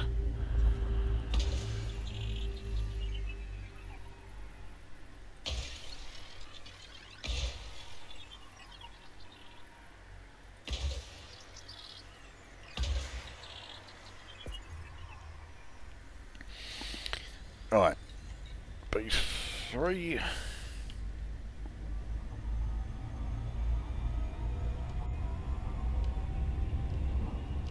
Surface scan complete. Do you remember Nightmare on the C64? Well, based on the television series. And I was not a big fan of the television series. I didn't even pay much attention to any of the games, so I never saw it. First time I look at the fire groups, I can change them as much as I'd like, but as soon as I look away and return to the right hand panel, the FG tab doesn't work. That sounds very much like the original bug when update 9 first came along, so yeah, I'd get onto Frontier Developers about that, but then, I mean, you know how fucking reliable they are when it comes to fixing things that they've broken in their own game. They'll come back and say, you know, oh, we're investigating it. Yeah, because you need to investigate your own code. You don't know your own code well enough to be able to know where it's gone wrong. You got to go fucking looking.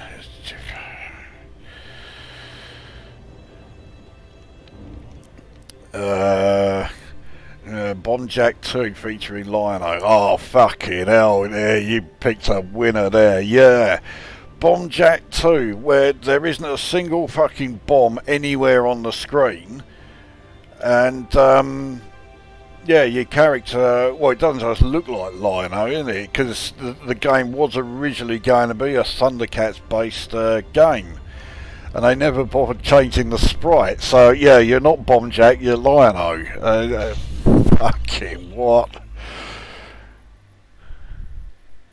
Yeah, that was an absolute fucking shitfest, that thing. Bombjack 2, fucking... and why would they change it to Bombjack 2? I mean, Bombjack was one of those games, yeah, I suppose it was okay, but...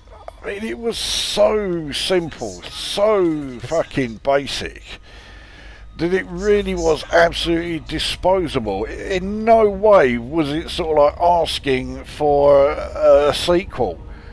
And it got 2 of them. There was a third Bombjack game as well, wasn't there? That fucking mighty Bombjack. And, oh, fucking yeah. They were getting a bit desperate by that point. Yeah, based on the TV prog. Oh, you're going back to Nightmare. Yeah, I was not a fan on the television program.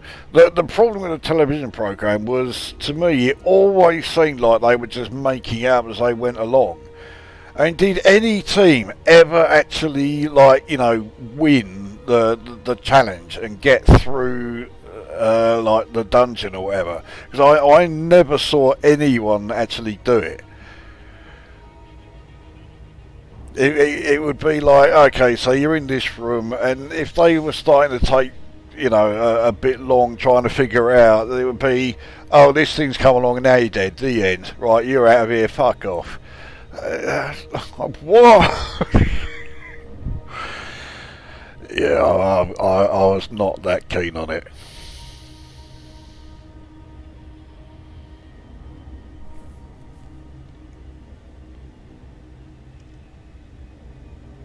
And back then, I did used to like me tabletop role-playing games. I used to play AD&D and Champions, yeah, the superhero one, and a few others. But you know, so if there was anything sort of like, you know, fantasy or role playing game sort of like related stuff on telly, then yeah, I was interested. I'd want to see it. Yeah, Nightmare came along. It's like, yeah, this is not good.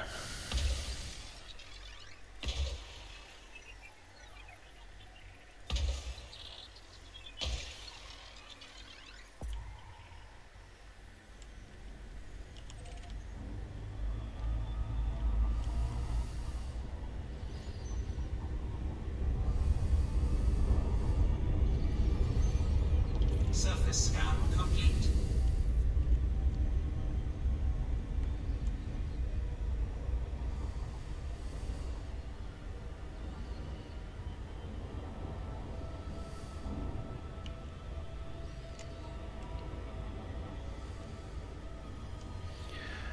I was a bit slow on the old killing the throttle there. Gonna get a bit closer to this one.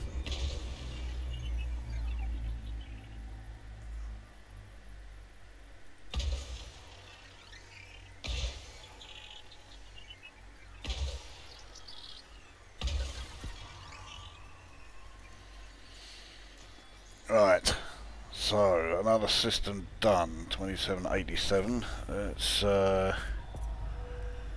Surface scan see where we're heading to next. Surface scan complete.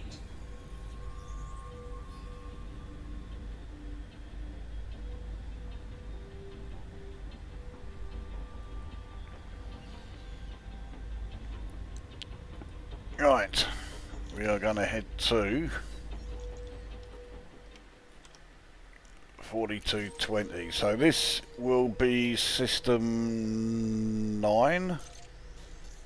Yeah, I'm pretty sure there's only 2 more to do. So yeah, so this one we're heading to, 1 more, and then we'll go back to the carrier and see what we've made. Frameshift drive charging.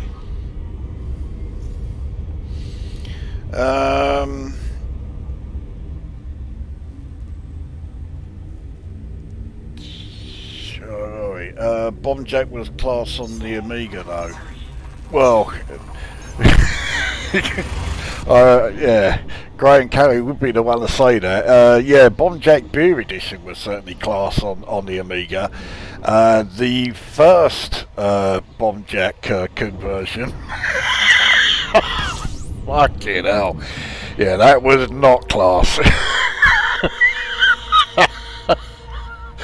Oh dear, what the fucking hell were they doing?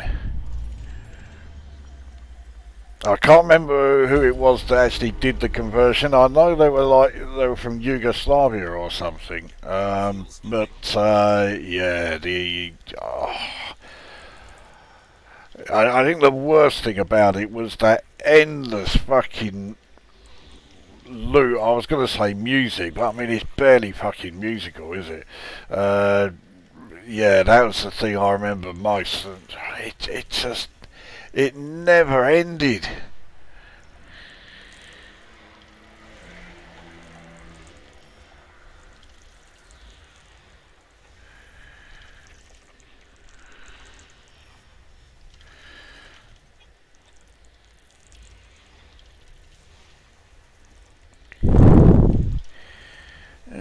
looks like everything was around B pretty much.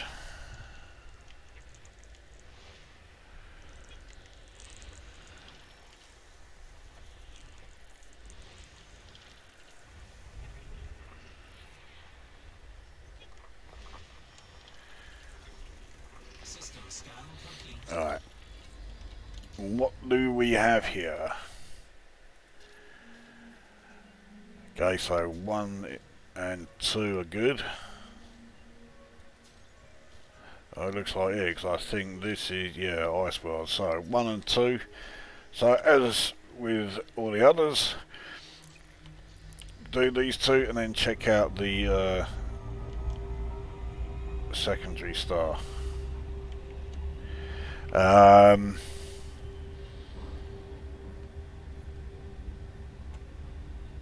Looking forward to the Bombjack Netflix series. Oh yeah, I'm on tenterhooks over that one. Anytime I get annoyed at work, I watch your Yolanda review and I realise I'm not really that annoyed.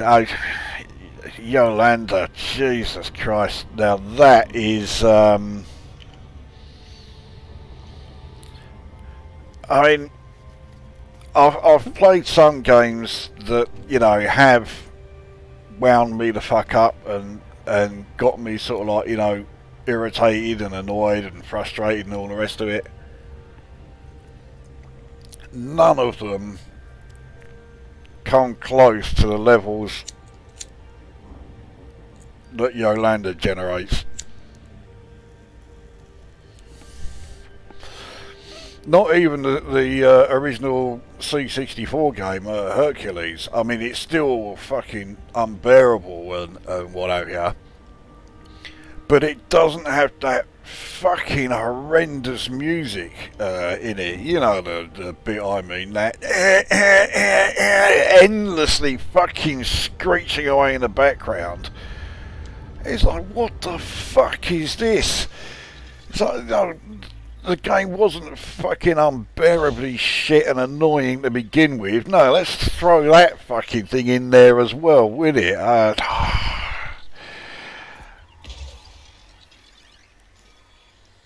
Of all the games that I reviewed, I think Yolanda is the most hateful one. It's not the worst game. I mean, it is fucking awful, but it's not the worst game I've reviewed.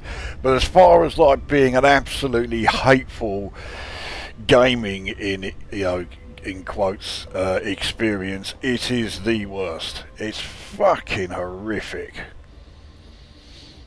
Spellcasting shite. Well, yeah, we're back to Nightmare again now, aren't we? It's doubly accurate, as I've just been talking about Yolanda. Nightmare on ITV, I remember that crap was, yeah, it was dreadful. Rent a Ghost. Well, Rent a Ghost was, it had its moments. Teabag. I vaguely remember that. I was not a fan.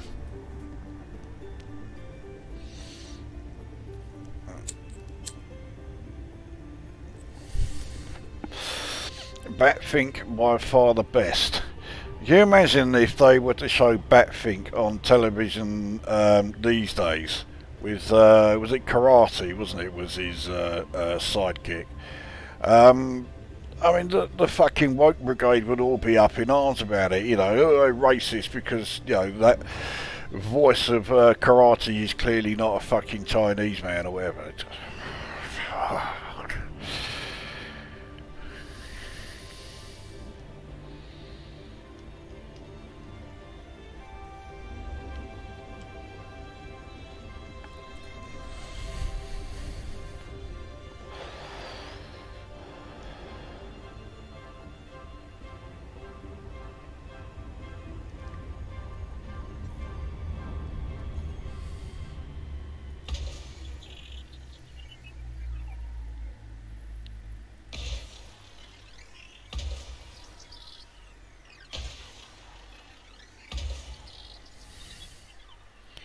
Alright, so that's, yeah, it was just those two, wasn't it, around the A star, so let's check out what we got around B. Fuck it, hang on. Right, well, it looks like there's only one terraforming candidate, but 487,000 light seconds.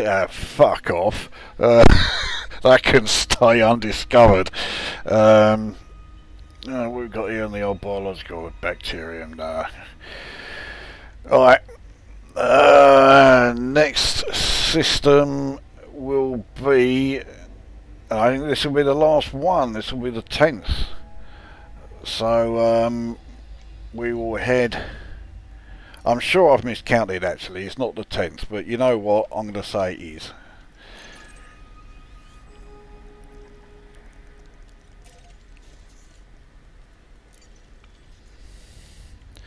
So this should have a couple, and yeah, none of them are going to be over 400,000 fucking light seconds away.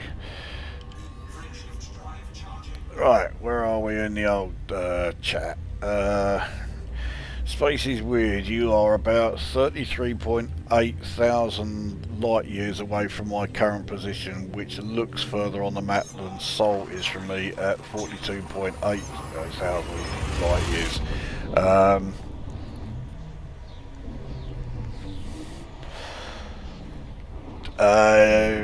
have no idea what to say to that. If you're 38,000 light years away from me, then, well, I don't know whereabouts you are, but you must be a fair old fucking distance from the populated zone.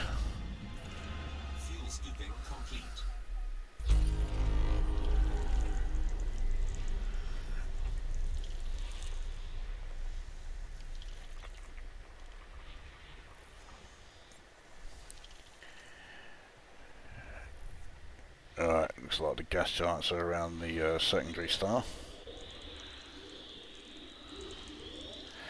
Well, there better not be any terraforming candidates around the B star, because these are 151,000 light seconds away.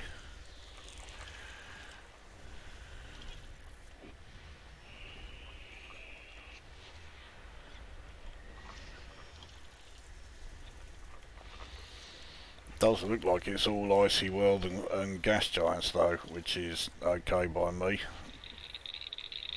Alright, that's all in done. A lot more gas giants than I thought.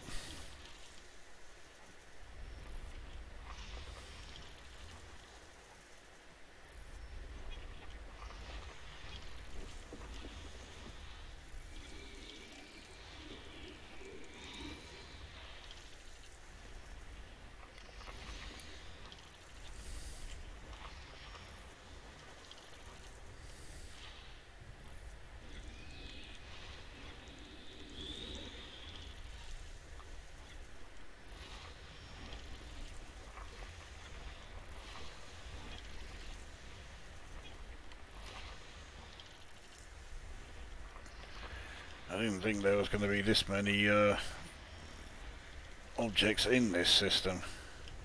Right, so now it is just high metal content left, and I bet loads of it, yeah, all behind the fucking star there.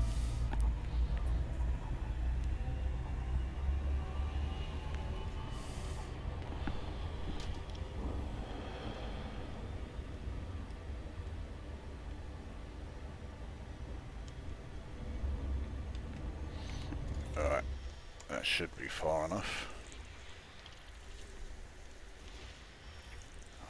32, right, done. What have we got here? Yeah, so there won't be any around secondary because they're all gas giants. See, I mean, there is possible biologicals, two there, but they're too far away. I can't be arsed. Right. So 3 is terraforming, so 4. That's it, yeah, just 3 and 4. Oh, 2 is not bad. Right, where are we? Yolanda was a remake of an older game, I thought. Yeah, remake of Hercules. And I mean, it tells you how sloppy a job they did on it. The text that you get, before you start the level in Yolanda, is exactly the same as the text in Hercules. So it's constantly referring to Hercules has to do this, this, and this, and then the level starts because you're playing as someone totally different. You're not Hercules in that game.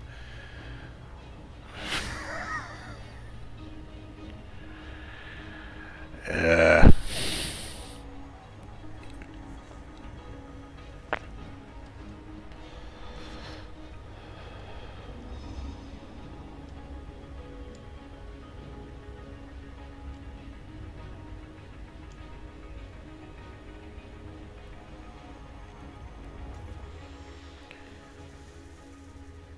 I am slowed down, he can't. There we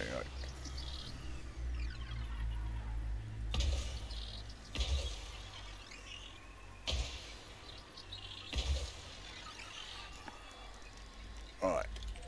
4, not too far away.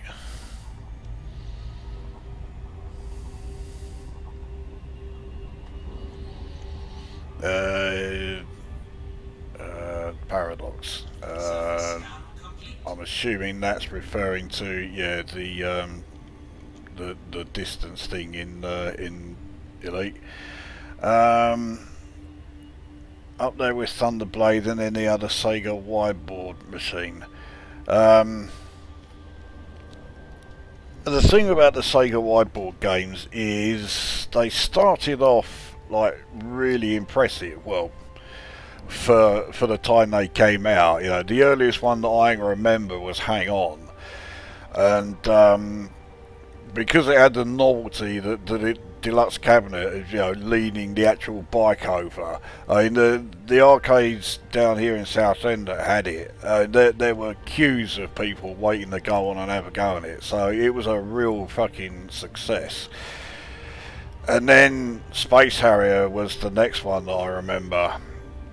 And I think just about every arcade in Southend had a Space Harrier machine, and it was a really popular game. And I did used to enjoy playing that, but it didn't take long for the wideboard to show its limitations. I mean, it had no 3D capabilities whatsoever, so it was just having to put all these 2D bitmaps like really close together to try and create some sort of illusion of 3D, and it didn't really work because when you were playing shit like Afterburner and Thunderblade you mentioned,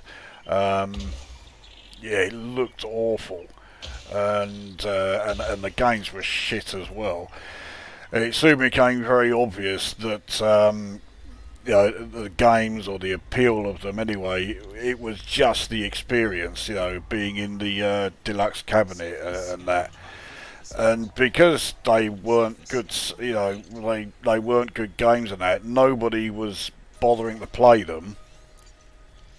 So the Southend arcade stopped getting like deluxe cabinets. They would just get the regular stand-up cabinet. And of course that meant no hydraulics or anything like that. You were just playing the game, and then you really could see just how shit the games were. And it kind of died on its arse after that. It started off well, but it did not take long for it to really tail off. And I think the worst Sega wideboard game that I ever played was G-Lock R360. I never played it in the deluxe cabinet. No one in Southend got it. But I mean, the game was fucking coma-inducing. It was absolute fucking horse shit, that thing. Hercules Slayer of the Damned was like a poor man's Barbarian. Don't know if anyone remembers that one. That's it rings a bell. I don't think I played it. I think it was one of those that my mate used to get all the copied games. He got it, and I saw it running, and I was like, nah, don't worry about it. I wasn't going to bother copying that one. This is no Captain Blood like. Captain Blood really was a fucking unique game. I'm still a fan of Captain Blood today. That's a fantastic game. That your Renegade review on the Amiga was absolutely brilliant. The game itself is anything but brilliant, though. The game of Renegade is fucking yeah. What a stinker. Possibly one of the worst arcade conversions I've ever played on the Amiga.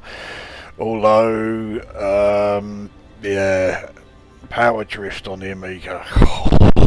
Thunderblade on the Amiga.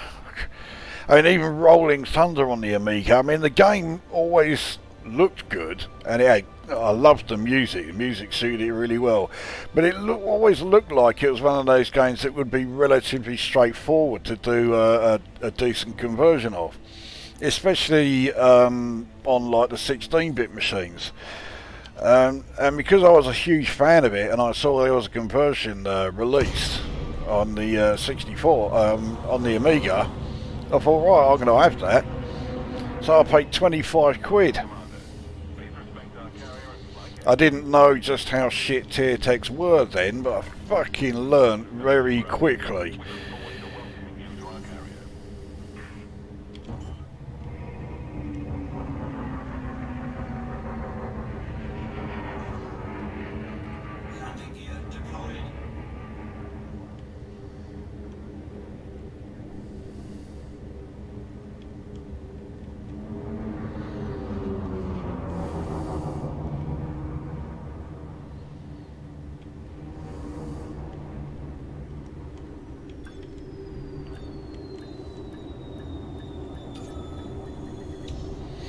Right, we are down. Landing successful. Clear to disembark. Welcome to our carrier, Commander. Right, where are we? High Karate. Well, that's a blast from the past there. I like the Michael Jackson's Moonwalker review. I laughed so much. The only reason I did that Michael Jackson's Moonwalker review was just so that I could make digs at Michael Jackson being a kiddie fiddler, and that was it. I had no interest in the game. The game, as you clearly saw, was an absolute fucking load of shit. But it gave me a chance to, piss off and offend Michael Jackson fans. So I was like, yeah, I'm going to do that.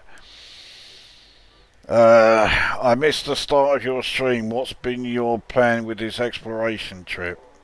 Well, it's basically me going back to the populated zone. I've been out in Colonia for a while. But I'm heading to Sagittarius A star, and then we're going to be heading back to the populated area via the Great Annihilator, which isn't much of a diversion. In fact, it's barely a diversion at all. But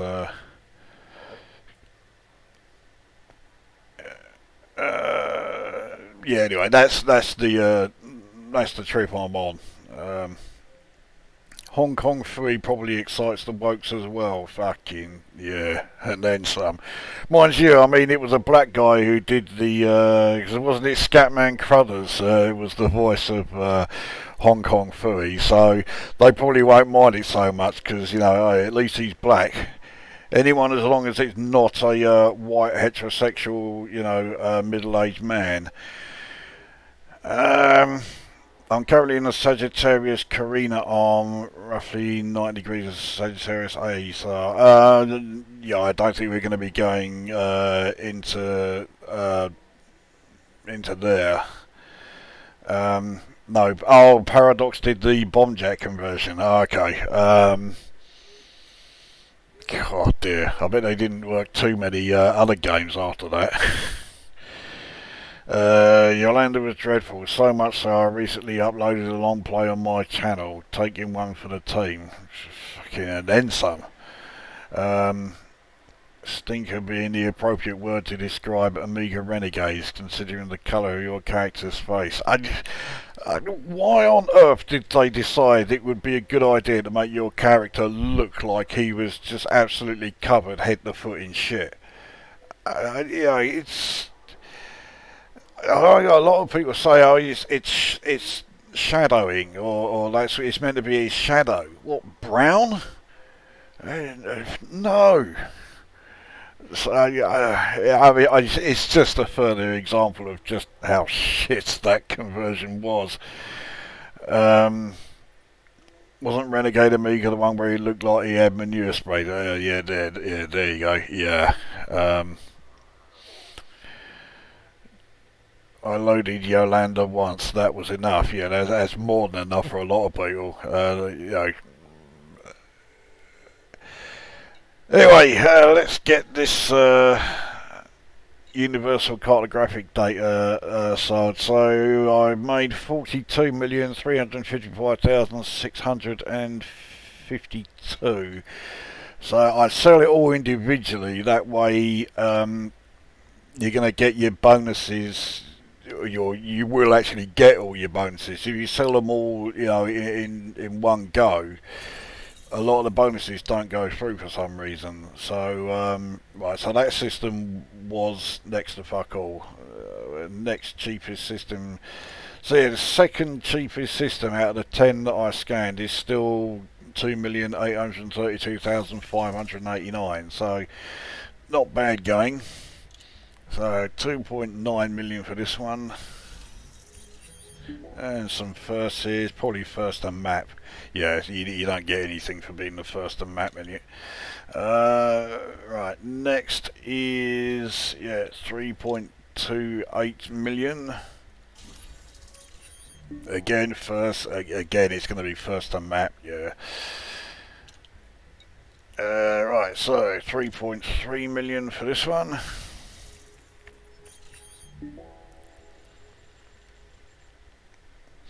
Again, yeah, just first a map. So right, so next 4.1 million for here. More first a map. Right, 4.8 million for this one here. First to discover as well as first a map. So yeah, well, I mean that bonus is a bit fucking weedy. Right, so next 5.9 million. I even got some firsts of this. Again, first on map.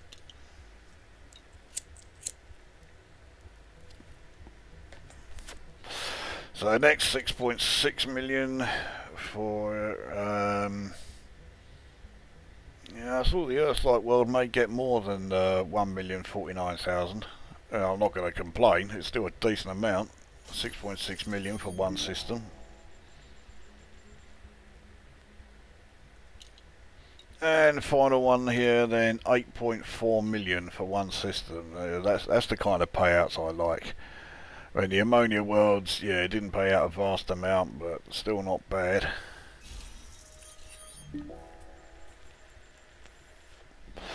And again, first a map, blah blah blah.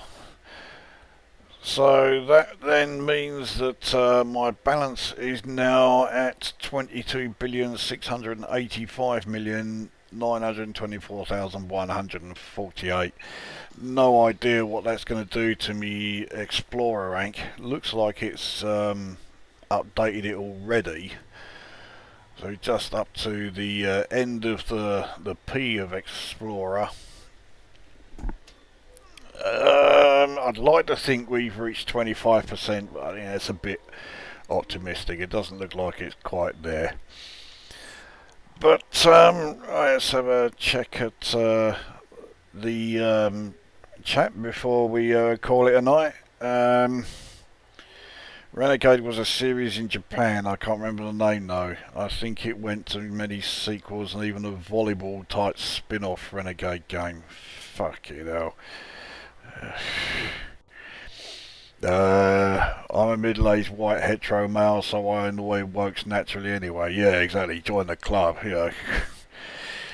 Our mere existence is enough to mean that you know, the wokes are gonna, you know, utterly hate us. In fact, it's amazing that I even dare to show my face in this video and or this live stream. You know, white heterosexual male who's 49 years old. How dare I fucking show myself? But there you are. You know, that's how much I care about what they think. So there we are. That is this leg of the trip done. I'll need to get the next carrier jump underway. Where are we heading to next? Next system is well, let's start the countdown.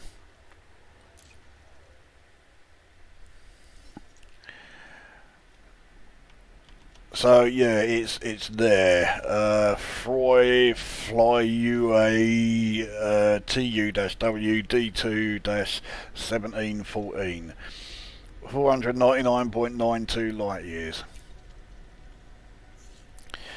There we go. So yeah, countdown has begun, and that is this stream done. So yeah, I'm amazed at how many people actually came along for this horrendous fucking shit fest, but there you go. So yeah, job done. That's me finished. So now go away.